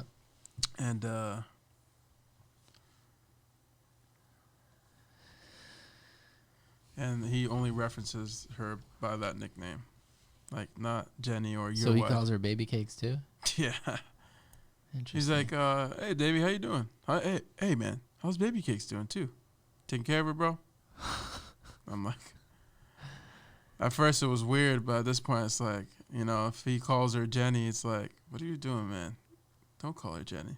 It's like he gave me a wedding gift and it literally said to Davey and baby cakes. And the way he says it too, he goes, baby cakes. Our boss is funny, man. He's a funny guy. That's awesome. You know what he's been telling me lately? What's He's been going, hey, are we going to be best friends or what, Davey, huh? And then just like lets it be dead silence. Waits for me to answer. He literally has been saying this like line to me like once, like every other day, man. Be like, yeah, and like a serious meeting, and then just at the end, they're like, hey, David, we're gonna be best friends or what, huh? It's like look me dead in my eye, and I'm like, yeah, man, yeah, of course, like, and I'm like, this is crazy, man. How did I get to this point where my boss wants to be like friends with me? Like it's like weird, but it's awesome at the same time. Are you guys gonna be best friends? Honestly, I hope so, man. You know, he's a cool dude. Yeah. Yeah. And honestly, too, like, he's just hilarious, man. But sometimes, like, there was one time I roasted him in front of the new hire. And, like, he didn't reference, I thought, I said, you know, you throw a joke out there. You ever threw a joke on the wall and, like, just see how it sticks? Mm-hmm. Sometimes I'd be doing that. I'm just like, I'm just going to throw this out there, see what happens. You know, sometimes it fails. Sometimes it's like, people are like, what's wrong with you? And other times people laugh and cry and laughing, you know. And I said that, and I was like, am I going to have a job tomorrow? Like that type of thing. And then like yesterday, something I said like a week or two ago, he finally references and was like, you got some nerve. He's like, you got some balls. You know that? How dare you? How dare you say that to me in front of the new hire? Wow. He's like, I played it off nicely though, huh? And he like started laughing, but I thought he was gonna come out my neck. I like that he waited 2 weeks. He just stewed about it. Yeah. And the joke was like he has a receding hairline, and sometimes he sprays in his hairline. And I said something like, "Oh, the hairline looks swell today, boss," or something like that. Like it's not sweating off like normally. And he like is about to get a procedure where they like take some hair from the back and put it in the front. Yeah. And I think I referenced that as well. And he's just like, played it off. And he goes, what's wrong with you? You know I'm afraid of that procedure. You know I'm holding it off. He's funny. He's like, but I always got to keep that forehead fresh. That's what he says. My boss is literally like a boss from a movie. Like, that's literally how he is. Like, he's over the top. Like says one-liners all the time. Always thinks I'm not working, which is always funny to me. Like he'll call me on like the computer, and like he says the same dang thing. Here we go, finally. Like I'll answer it like on the second ring. He'd be like, he finally answers. Right. Come on, open the office door. Shut it. Sit down. Crack open the laptop. He's like, I can't even answer you unless I have the laptop open. He's like, crack open the laptop, grab your phone, do their first dial. Yep. Put in your password, sit down. There he is, ladies and gentlemen. He's finally working. And I'm like, how you doing, man? I feel like this sounds like my dad. It sounds like he could call me like any point in the day. He's like, are you sleeping? Absolutely, he's like that, man. And then, like, he brags, too, like, that he started his day before you. But it's like, but that's because your kids wake up at 6 a.m., dog. And they wake you up, man. It's just mad funny. He's like, you know, when I started my day, 6 a.m., been out here grinding. I'm like, man, you were grinding because your kids woke you up. Stop it. Stop it. He's just funny, man. He once called me with his shirt off, like running like full force on the treadmill. You told me that. Yeah, you were saying that the other day. But just for the listeners here, like that's what my boss is like, sweating. Hey, oh, there he is, finally woke up. Look what I've been doing since 6 a.m. in the morning. Hey, man, some call it Monday, but I call it my day. And I'm just like, I'm just trying to get my coffee, trying to, you know what I mean? Like, wow. Definitely a sales guy. He definitely is a sales guy. He definitely is. I remember one of my teachers at ALC was saying two things that I really remember. One was that if you show up on time and have a good attitude, you're like 10 steps in front of the other guy. Absolutely. For sure. Show up and have a good attitude. Show up on time, have a good attitude. Yeah. I would do that with the job I have now in the beginning. I would literally like open up the office, and some days I would be the one to close the office. And like people would like be like, "Bro, what are you doing?" Because they familiarized with the job, with their position. Right. They're like, "Davey, you always seem to open and close the office, man." And I was a new guy, you know, and like, and I would do that and just always smile. Hey, what's going on? Hey, everyone, how? And like now everyone expects that, and it literally again something that's biblical. The Bible says that like Daniel was in a land, Babylon, in front of leaders who believed in different gods and everything, you know, but he was elevated just because he had a good spirit. Yeah. And it's so true. You will be 10, 15, 20, 100 steps ahead if you just show up on time and you're like, hey, what's going on? You'd be surprised. Like in the morning, like you kind of walk in and people kind of have their attitudes, right? Like you wait there, it's early or whatever, and it's just like a long day or whatever. Maybe they don't want to be there, but like, you know, I wouldn't say like don't carry that in with you. You know, it's like you getting nice, like being greeted by someone who's kind of like groggy, disgruntled. You know, it's like, but being greeted by someone that's just like, hey, how's it going? Like, it's like, oh, hey, like, you know, someone's in a good mood. That's nice. You know. I feel like it goes a long way. It really does. And people have no idea. When I had that job working at the school, there was a person who was one of my favorite coworkers. She really was. And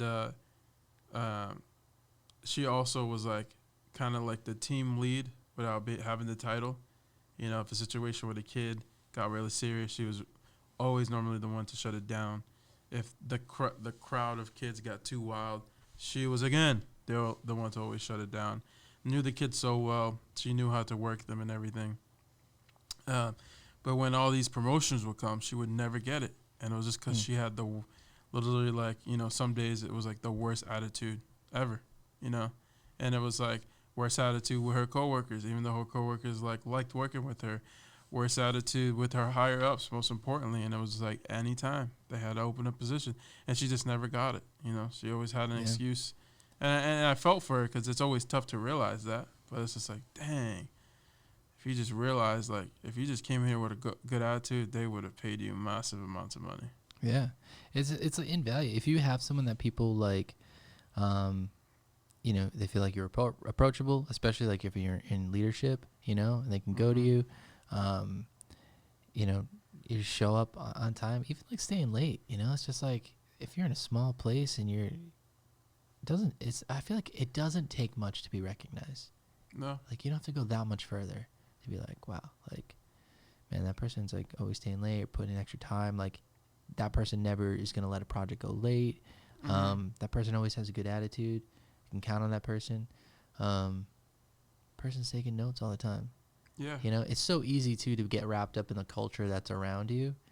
You know, it's just like, oh, no one else is taking notes. I'm not going to take notes. Or like, everybody kind of shows up like whatever. Like, you know, everybody else doesn't really have that great. It's like, wow, okay, whatever. Like, to be that one person, I would say even more so, like in that environment. Because it's just like, yo, this is like counterculture right here. Smiling is counterculture. You know what's crazy is that, like, again, my mentors told me that. But what's funny about my mentors is they, especially when it came to that, they weren't showing up early opening. But they were like, but you got to do it because you're the new guy. you got to do because you're just starting. Right. You got to be the best dressed. I know there's some people coming here dressed that way, but you got to. And Right. they would come in late. I'll Right. never forget my boss would ask me. He'd be like, "Hey, Davey, come with me, man. I'm leaving." And it's like 2 p.m. I'm like, "Let's go." And then one day he just randomly, like, while he was lecturing me, was like, "And I'm also trying to figure out when you're going to stop leaving early with me, man. You never figured out this was a test?" Wow. In my mind, I'm like, Davey loves leaving early. Wow. I wonder what's going to happen when I'm not here. Wow. And I was just like, "You cruel man." I was, oh, wow. Oh. I was like, "You cruel man. Like, come on, man. Like, even though I'm not that person, you know?" Yeah. And it's so funny because when he would ask me again, I would just look at him in that. He's like, "Davey, come on, man. Leaving. It's 3 p.m. You want to come with me?" And I would look him in the eye and be like, "No, sir." And he'd be like, "Good mans. Good mans. Make sure That's you stay here till crazy. 6 p.m. I'm out." Yeah. Or he would take me out to like lunch for like 2-3 hours and then leave right after lunch and be like, "All right, Davey, make sure you do what you got to do before you leave. Peace out." I'm like, oh my gosh. Yeah. But it taught me, man. It really did. I'll never forget this one time. Again, shouts to Tunde, but I'm about to expose him. Just fair warning. So Tunde, if you're listening or watching this, just skip this part.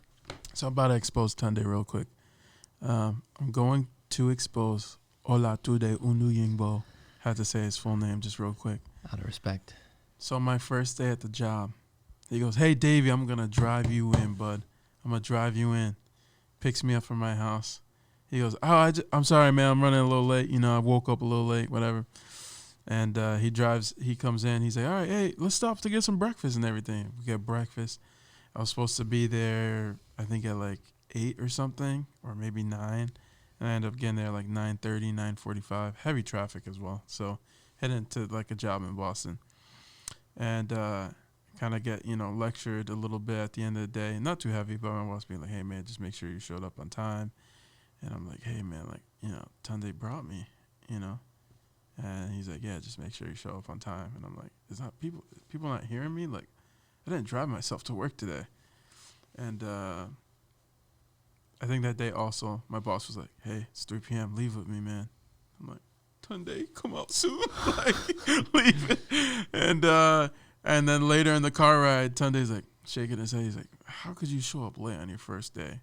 As he's like driving me home. I'm like, "Tunde, you must be out of your God-given mind." Like, I'm thinking this in my head because I'm not like, again, I still like just met Tunde.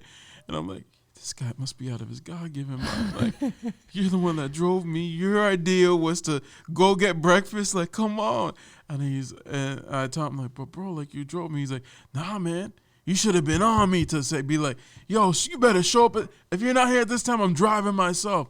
And I'm like, "I had no gas money. Like, come on, bro." He's like, "Nah, it doesn't matter, Davey." And he used that line, "You don't want it, man. You would have said no to breakfast if you really wanted it."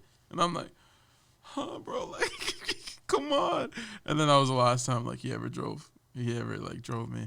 And, like, I just remember, like, again, like, I could have easily blown up, had a bad attitude with my boss, had a bad attitude with Tunde. But I was just like, sometimes you got to learn how to take body shots. That was a body shot for sure. Unfair. Still unfair, Tunde. But, hey, it taught me. You know what I mean? Yeah. I this is something I had to like train myself in doing, and now I like say it to like my employees, where it's just like, you can't have excuses and results. True. So it's like you have to decide what you want, And people think there are some excuses that are acceptable, like, well, it's traffic. Why are we late? There's traffic. There's always traffic. But there's always a way to beat traffic. Traffic exists. Are you planning your route ahead of time? Yep. Are you, making sure, you got to plan that there's always going to be traffic, So plan to be here 15 minutes early. What's wrong with that?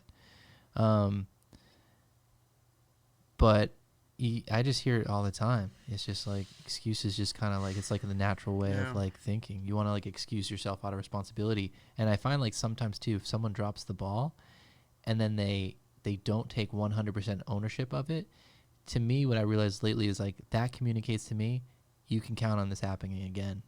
Yeah. Wow. And so I never like to leave a meeting, like if I have to like have a conversation about something where it's just like, I need to hear like, no excuses. This is why it happened. It's on me. and here's how, this is why it's never going to happen again. Mm-hmm. And then it's just like, okay, I like have some faith that like this isn't going to happen again. Yeah. But I feel like that's just kind of like human nature. Yeah. And it's very humbling not to have an excuse, you know, and think about that situation, valid excuses. But I was just like, but it's true. At the end of the day, it's on me. Like, my first day should have never left my first day in the hands of Tunde.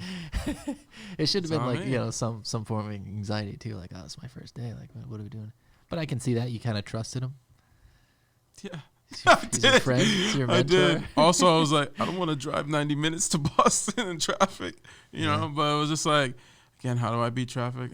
I guess I'll just wake up early, and that's why I would go in at like 7:30 a.m. and I would open up, because I knew like if I was here 5 minutes later on the road or 10 minutes later, I would get here 40 minutes later, you know. And I was just like, I'd just rather just drive on the road when there's less traffic. So I'll wake up early to beat the traffic and get there on time. No worries, you know. And on a side note, there was a dude that had all the experience with me at this job. Totally different position, though. All the experience, all the head knowledge. My mans would show up at like 10 a.m. and he'll be the last one to show up in the office and be the first one to leave. I just couldn't believe it. Even Tunde, man, would be dumbfounded by this guy. Like, how? Like, just looking at my boss, like, how does he get away with it? You know what I mean? And like, is he still there? He is. Wow. But it's just like, you know, people look at him as like, is he actually working? Is he actually going to show up? Is he? And we'll see how long he lasts, you know? And it's just crazy. Like, and obviously it's harder, again, to be in his shoes and to recognize that. My boss says all the time, can't protect him anymore. I don't know, you know? Right. And it's just like, bro, like, stop being the last. You rather be that guy to be first one in and last one to leave than to be the last one in and the first one to leave. Just never looks good. Even if you're producing everything in the world, just never looks good. Well, it seems like last thoughts that you might have for, you know, anyone out, and like I said earlier, in your position, or yeah. Find that mentor in your life that you're looking for in that specific niche, and when you go for it, be ready to fail 1,000 times. There was this kid in high school that literally was like, I'm gonna make beats, and there's 1,000 kids in high schools that say that, but he was willing to make 2,000 beats, and it's just like, hey man, and he's like making it right now. One of his songs being one of the most used in TikTok, working with celebrities now, celebrities using his songs. It's like, there's no surprise by that, because this kid's made over 2,500 beats. Yeah, actually, one of the guys that works here mentioned him. He's like, yeah, he'd always like hit me up on Snap, like, check out my new beat, and he's like, honestly, I would like roast him, be like, I don't want to listen to your music, and just like make fun of him. And now it's just like that kind of perseverance, like, you know, just continually doing it. Yeah. Putting yourself out there. I remember rejection. I wasn't cool with him like in high school, right? So, but he was cool with some of the people in my circle. And literally like 3 years out of high school, they're like, hey, come to his house. I go to their house, and I'm like, oh, bro, he's still making beats? I'm like, wow. Like, I thought you were one of I'm like, how many beats have you made? And he was like, 800. Jeez. I was like, what the heck, 800? And it went from I had zero respect to 100,000 respect for him, because it's like, I know no one else in my life that has made that many beats. Yeah. And then I saw him again, asked him again, like, how many beats you make? He said, I lost count after 2,000, man. I'm just still grinding, though. That's crazy. Yeah. And again, type of person that wakes up early, leaves the studio late. Oh, is this studio like $100,000? No, his studio is literally in his basement, makeshift. You know what I mean? It's just like, yo, he's just nonstop. And people don't realize, like, you got to fall in love with the details. If I was to leave someone with the last thing, it was that. Fall in love with the little details. The little details is what is going to make you, like, separate yourself from the pack. If you're in sales, fall in love with the cold calling. Never fall out of love with that. And I think that's something that Kobe said, rest in peace. If you fall in love with the details, out in love with the little disciplines, then that's the red flag that's going to say, like, hey, man, you might not make it. or hey man, you don't really want it, Hmm. you know. But if you do, and you just keep on doing it day in and day out, like it's nothing. Bringing that notebook, you know, making that cold call, reaching out to people to find a mentor. It's not an easy thing to do, but if you keep reaching out, you'll see you're gonna make it because you really want it. Yeah, that's good. I love that, being to the details, and having a mentor. Like, we had some new guys, new hire recently, and great guy. He's doing great, but in the beginning, it was just like I really had to like push him. I don't know if he has a mentor, but I really had to push him like a couple things. It's just like, hey man, like these couple things could like ruin you, and you have so much potential. And so I had to be like extra hard on him, because I didn't know if anyone else was like, kind of giving him that, like, hey, here's how it is. And now he's killing it. And he's someone too that's just like, hey, you're starting to get married, you got other things to think about. Like, you start thinking about things differently. Yeah. It's crazy. When I got into sales, there was only a couple people in my head from my friend group that I thought like, if they ever got into sales, they would probably kill it, and he was one of them. He was one of them. He was telling me like, he's like, I think about it, like I think about this job like as like a video game, and I'm like, that's a really interesting way to look at things. It sounds like childish, but it's not. Yeah, but no, I was just like, the way he was connecting the dots, and I had him. We were kind of building out like this makeshift CRM through Sheets, and just ton of data, like ton of formulas, ton of cells. It was a lot of, and I kind of got it going, but then I was just like, okay, you need to like multiply all these formulas like across the board and kind of, and I was just like, I've tried handing things over to a few people. Not everybody can get it, but he was just like, no, I got it. Like, it's just like simple for him. And she handed that to me, I would be like, huh? I was impressed. I was really impressed. And you could tell he liked doing it. It was a problem to solve, and it was just like, oh yeah. Yeah, because he's into things that are strategic too, like in games. He's also really good with people. Hey man, you should play Warzone because you're playing with people, you're playing against people, or you have a team. I think it's like Warzone has like, it's like this huge map, 128 people or 150 people drop in, and it's like teams of 4. So you got to really know how to communicate. And every game I've ever been with Raul, no matter how good all these other players are, he's always the one like leading the group. Hey, what are you doing? Don't just randomly shoot. Or hey, go on this side. I'll attack here. Like, it's pretty impressive, man. You know what I mean? So, yeah, you should definitely try it out, man. Like Warzone, like, man, like as much as that game gets me heated, but like when you're all clicking on all cylinders, like, it's a great time. It's a great time.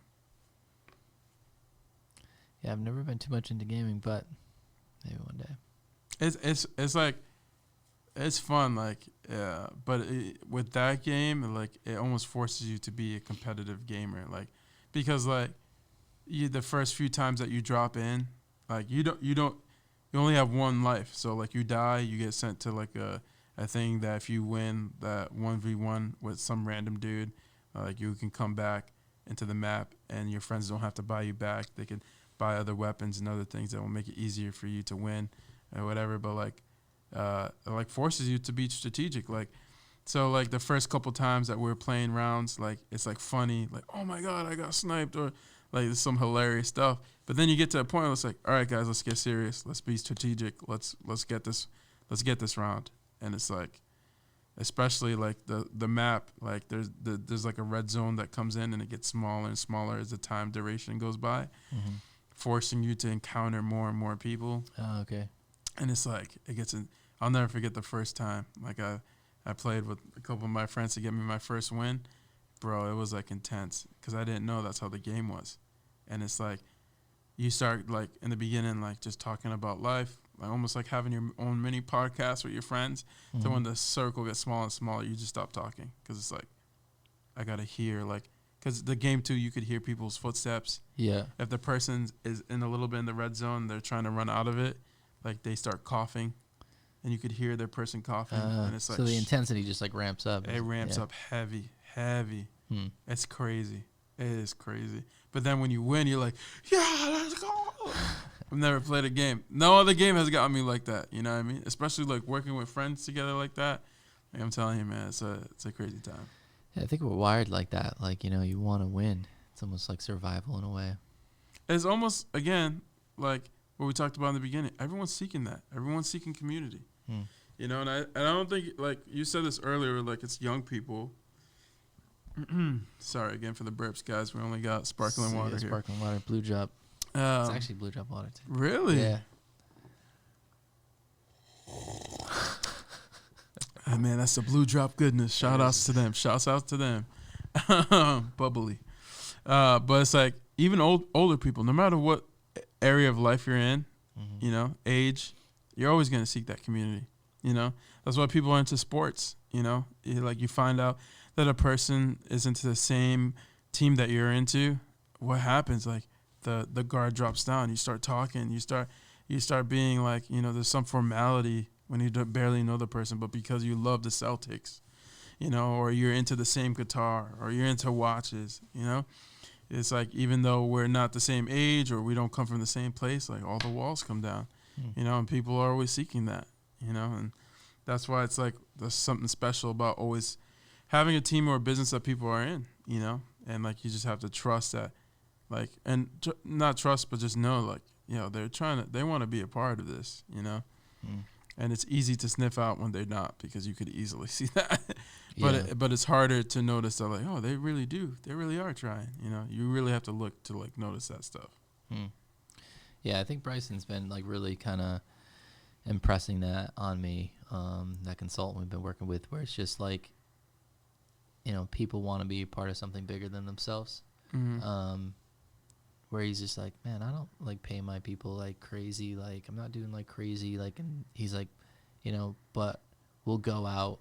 He's like, people want to be part of something like that's bigger than themselves. Like, and you know, we'll go out. We'll take a vacation together. We'll do like brainstorming together. It's nuts. And it's just like, you know, he's like, I'd rather give someone an experience. I'm like, that's pretty good feedback. Yeah.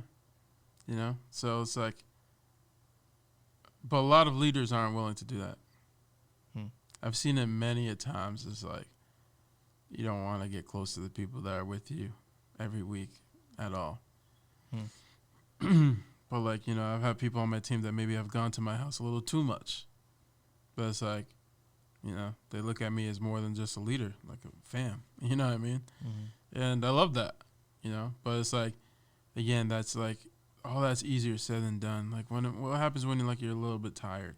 What happens when you need some time by yourself? Like obviously, if find that time to rest. But like when you sacrifice that little bit of extra, and you're like, hey man, come over to my house. Hey man, let's get a bite. Hey man, let's chill. Hey man, let's play some Warzone. You know, it's like, and all of a sudden, it's like the memories hold the heart. You know, it's like kind of like that saying. I don't know if that is a saying, but maybe I just made it up. I think so. The memories hold the heart. You know, I'll never forget in high school, this dude and I did not like each other until the high school, like, had an event, and we ended up being on the same, like, tube. We went water tubing together. That was such a crazy memory that we had together. Became best friends right after that. I found that, too. Like, people that I've, like, been introduced to, and I like, you know, even maybe like hated them off the bat, like I don't like this person. Those are usually the people that like I ended up becoming like best friends with. Crazy. My friend Joe in high school, did not like him at all. He's my best friend through all of high school. Wow. What's his name? Joe Casey. Shout outs to you, Joe. Joe Casey. Shouts to you, Joe. Great guy. I bet, man. Yeah. Because, man, you know, like, there's not a lot of people that want to deal with you for that long. I'm not saying like you, like just like, you know, if you're listening, like you, like me, like, you know what I mean? That's why I like, you know, I love my wife, because like, dang, you deal with me? And she says the same thing, like, I love you, like, you deal with me, you know? And it's like, you know, when you're there for people too, as someone that's, you know, the head of the gang or the leader, is like, that speaks volumes to them, you know? A lot of people are like, how do I get younger people on my team? It's like, well, go to their game. Do you know when their birthday is? Have you ever gotten them anything? Have you ever even paid for a 4-for-4 meal for them? Well, then, if the answer is no to all of that, then that's why you have no young people on your team. Like it's just as simple as that. And it's not just like young people. If you just want anyone to be on your team, like you just have to put yourself out there. And when they see that you're human, they see that your team is human, or that there's some type of, family community aspect to it, then that's when they want to join the team, or go to that church or be a part of that business, Yeah. So, but if there's none of that, then it's like, nah, man, stay away from that business. It's huge. Like, because, thinking back on it too, like one of our first shooters, probably our very first shooter, outside of maybe a group of friends, I met her at a photography meeting, and I was like, yeah, I really like your work. And we went out and did an engagement shoot together, grabbed some food, and it was just like, kind of became friends. She joined the team, and like that was it, and she's been with us ever since. But it wasn't about money. Like it just seemed like, hey, like these people seem cool, I want to be part of this team. Yeah this is what it's all about.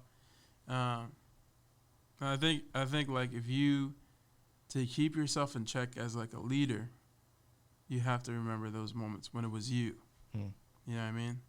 One of the things that keeps me like going in terms of like leadership, especially in ministry in the church, and I've told my team this, like I think of the leaders that impacted me, and I think about the mentors that I had. You know what I mean? And I think like there was so much riches in the nuggets that they gave me, nuggets of wisdom, and I literally think it's unfair for me not to do that. Right. Like, forget the calling that I have, this big old calling. Forget the dream that God gave. Forget all this other stuff.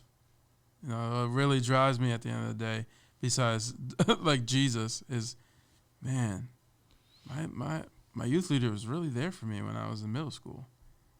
Hey, that teacher in high school was like, he really, like, would sit down with me for hours. Like, and he didn't have to. He didn't have to like listen out and hear my questions about the Bible and what does it mean to be like a man of God. He didn't have to say yes to that, but he did. And like that drives me to like, and if I don't do that, that literally makes me feel like, man, like what are you doing, Davey? Like you're being unfair to the next generation or the next people. I appreciate is I was actually thinking about this on the ride in to work this morning. Is he was my, I think, 10th grade English teacher. Mm-hmm. And he had gone through, he was in the station fire. I'm not sure if you remember that. Happened in Warwick where like it was a club? It was a club caught yeah. on fire and people couldn't get out. And they were basically like clawing over each other at the door and like melting. And he was discovered under this body of like melted people. And so he lived, but he that's crazy. Was out of school for like 3 to 6 months, burns, like he had a leather jacket, the zipper like melted into his flesh. And he came back and he was like he had gone through something very traumatic, but he had like sat down. He's just like, I know you guys have a lot of questions about what had happened. He's like, I'm just going to open it up. Whatever question you guys have, let's just get them out on the table, and I'm going to answer them as honestly as I can. And he just let everybody like ask him questions about it, was like totally transparent. And he ended it with, he's like, you're going to go to more funerals than weddings. And it was just like, I don't know, it really like, I don't remember a lot from high school, but I remember that day, I remember that moment, and I remember him kind of giving us that like piece of wisdom. And it's just like, that kind of like transparency and just like that kind of knowledge like came from a real place, and he had to go through something to acquire that. And that cost him a lot to get that. And he was willing to give that to us, to a group of, 30 students that were, 15, 16 years old. That's crazy. It was really powerful, like, moment, like, for me. And I don't know. I think about it from time to time, and yeah, it's so it's like, acquiring those things that can really shape your perspective, that give you perspective in life, and then being willing to like share those with like other people. That's not easy at all, and it's like one of your first thoughts when you think back to that is like, yo, you didn't have to do that. Yeah. You didn't have to, but you didn't have to relive that experience or like, go through that. And someone had actually asked him, because he had mentioned that he was with his brother or he was with his friend. And someone actually had the courage to be like, did your friend make it out? And he was like, no. Crazy. That's nuts, man. Yeah. You know why you remember that too is because like he was being transparent, right? And like I feel like a lot of, because I saw this at the school, you knew the teachers that were willing to be transparent with these kids, right? And the teachers that were not, and it was sad because like, well, why does that class act up with you? Because they don't like you, because they don't know you, Yeah. And why does they favor this teacher? Is because the teacher is not afraid to stop class for a second and open up and tell them a story or give them a piece of wisdom that comes straight from the heart. Those are always the best times. Like I remember in school where it's like we shifted from the lesson and there was like some kind of organic chemistry that took place, organic Absolutely. Conversation. Yeah. And everybody kind of gets into it and they're going back and forth, and you can tell like the teachers between like, hey, they're learning something here, they're engaging right now. Should I stop it? Or like, we got to get back on the lesson. And that's where like true knowledge is kind of like. Those moments were best. Yeah. That's where like that true knowledge comes, like that, that discussion and like, hearing like what's really on people's minds, Yep.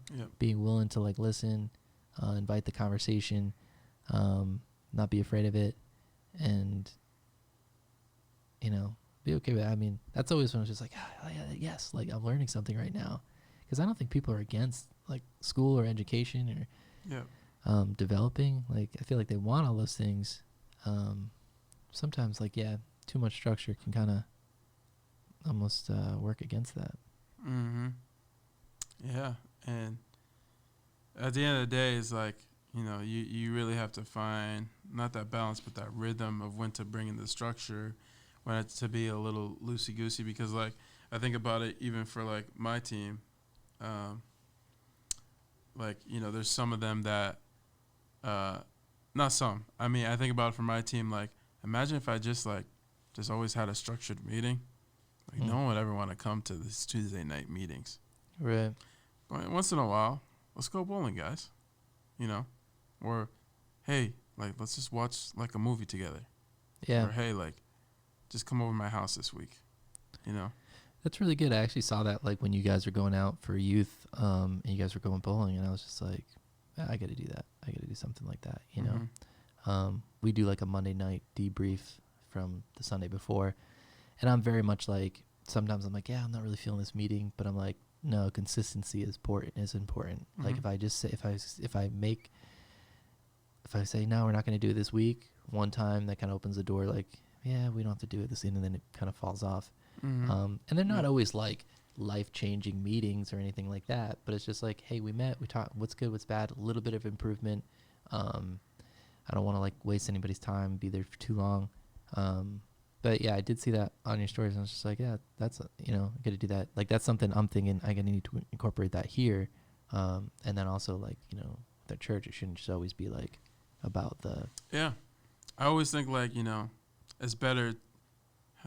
I mean, in a wise way, but like, you always got to make sure that you're making memories. That breathes life into the community. You know what I mean? Like, seeing a person that you didn't know, but then you had a crazy moment. And you're like, yo, bro, when you said that at that moment, like, yo, you're a genius, bro. That was so funny.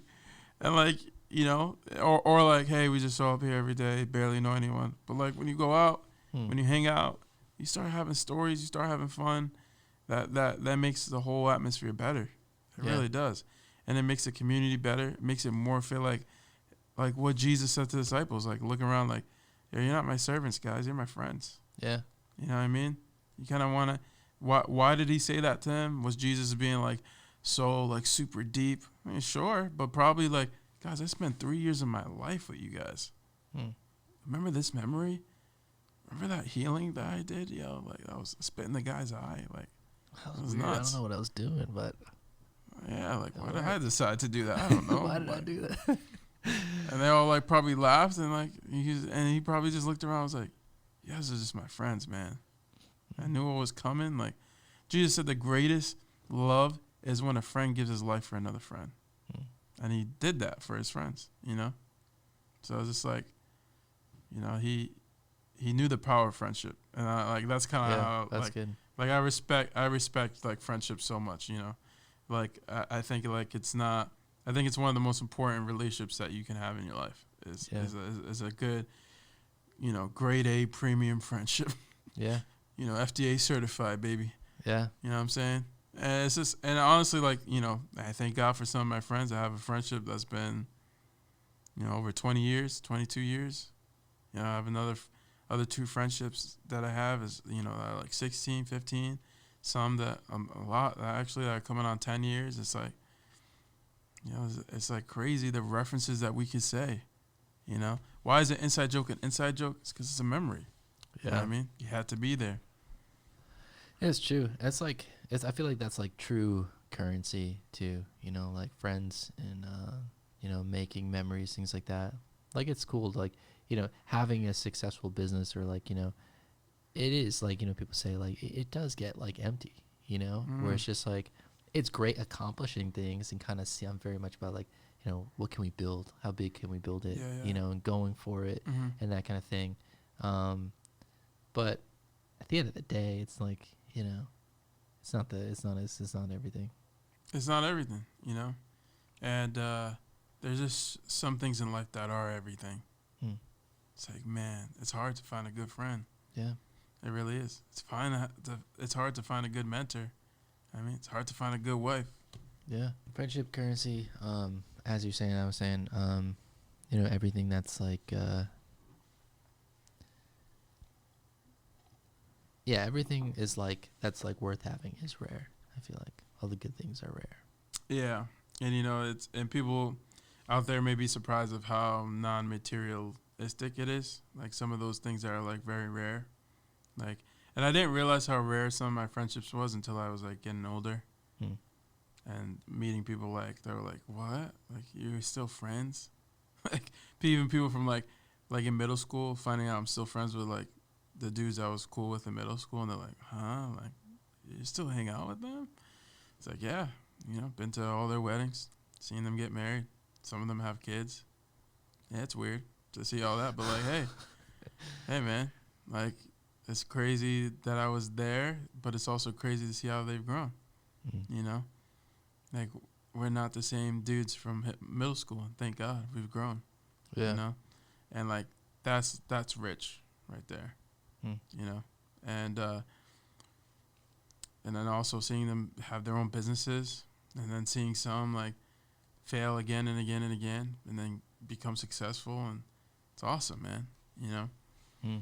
And it's like also like for a lot of them, they're like also Christian and also in the church. So to be able to like pray with each other, seeing all those prayers become answered, you know, and it's like, that's heavy, man. Some heavy stuff right there, like in the best of ways, you know.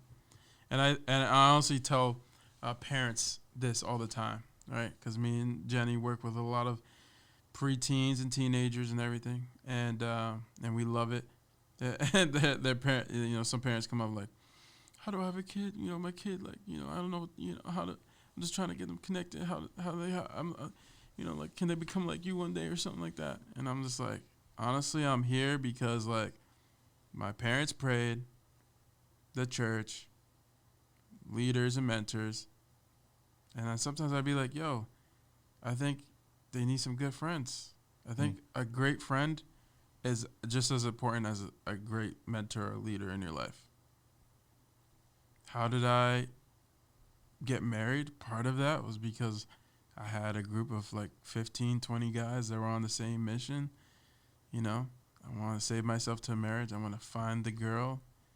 I want to do it right. I want to be there for her. I want to be in the church, and I credit my friends. If I didn't have them, who knows the mistakes I would have made. There's three things that save you from making mistakes. One, and it all has to do with relationship. And one is relationship with God. Two is relationship with your friends. And three, relationship with leaders around you or mentors, If you can make sure all those things are right, man, you're going to be living a successful, good life for sure. Yeah.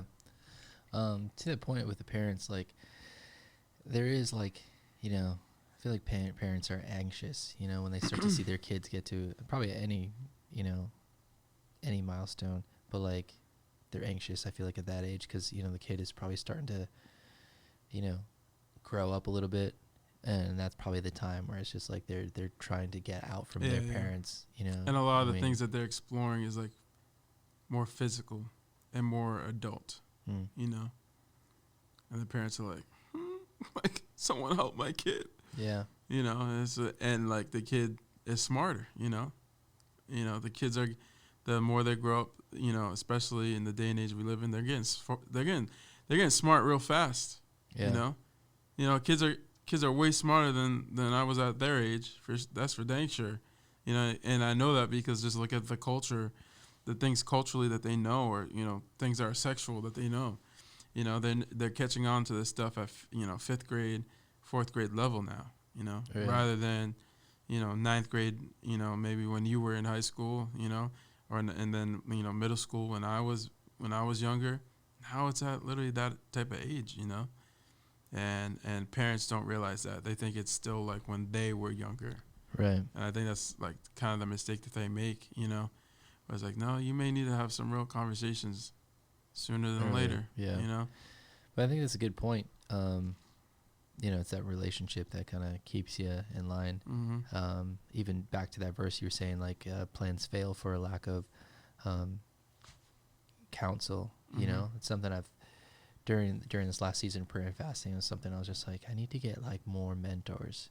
I know we kind of keep circling back in this conversation, but I hired a business consultant, 2 business consultants, and I've almost viewed you as a business consultant lately, kind of taking a look at the, what's going on. You may have heard me just, take a deep breath. That's because, man, that really hit the heart. Thanks, man. I feel that. Of course. I did not pay Sean to say that. I just want to let everyone know. And you're also starting a consultant business. Wow. Hey, haven't even signed up for the LLC yet, but okay, let's go. Shouts to my business. That's nuts. But yeah, that, and then I put together a board of advisors that we meet quarterly, which I got to set that up. It's a reminder. But that's really smart, man. Yeah. That's so smart. That's really smart.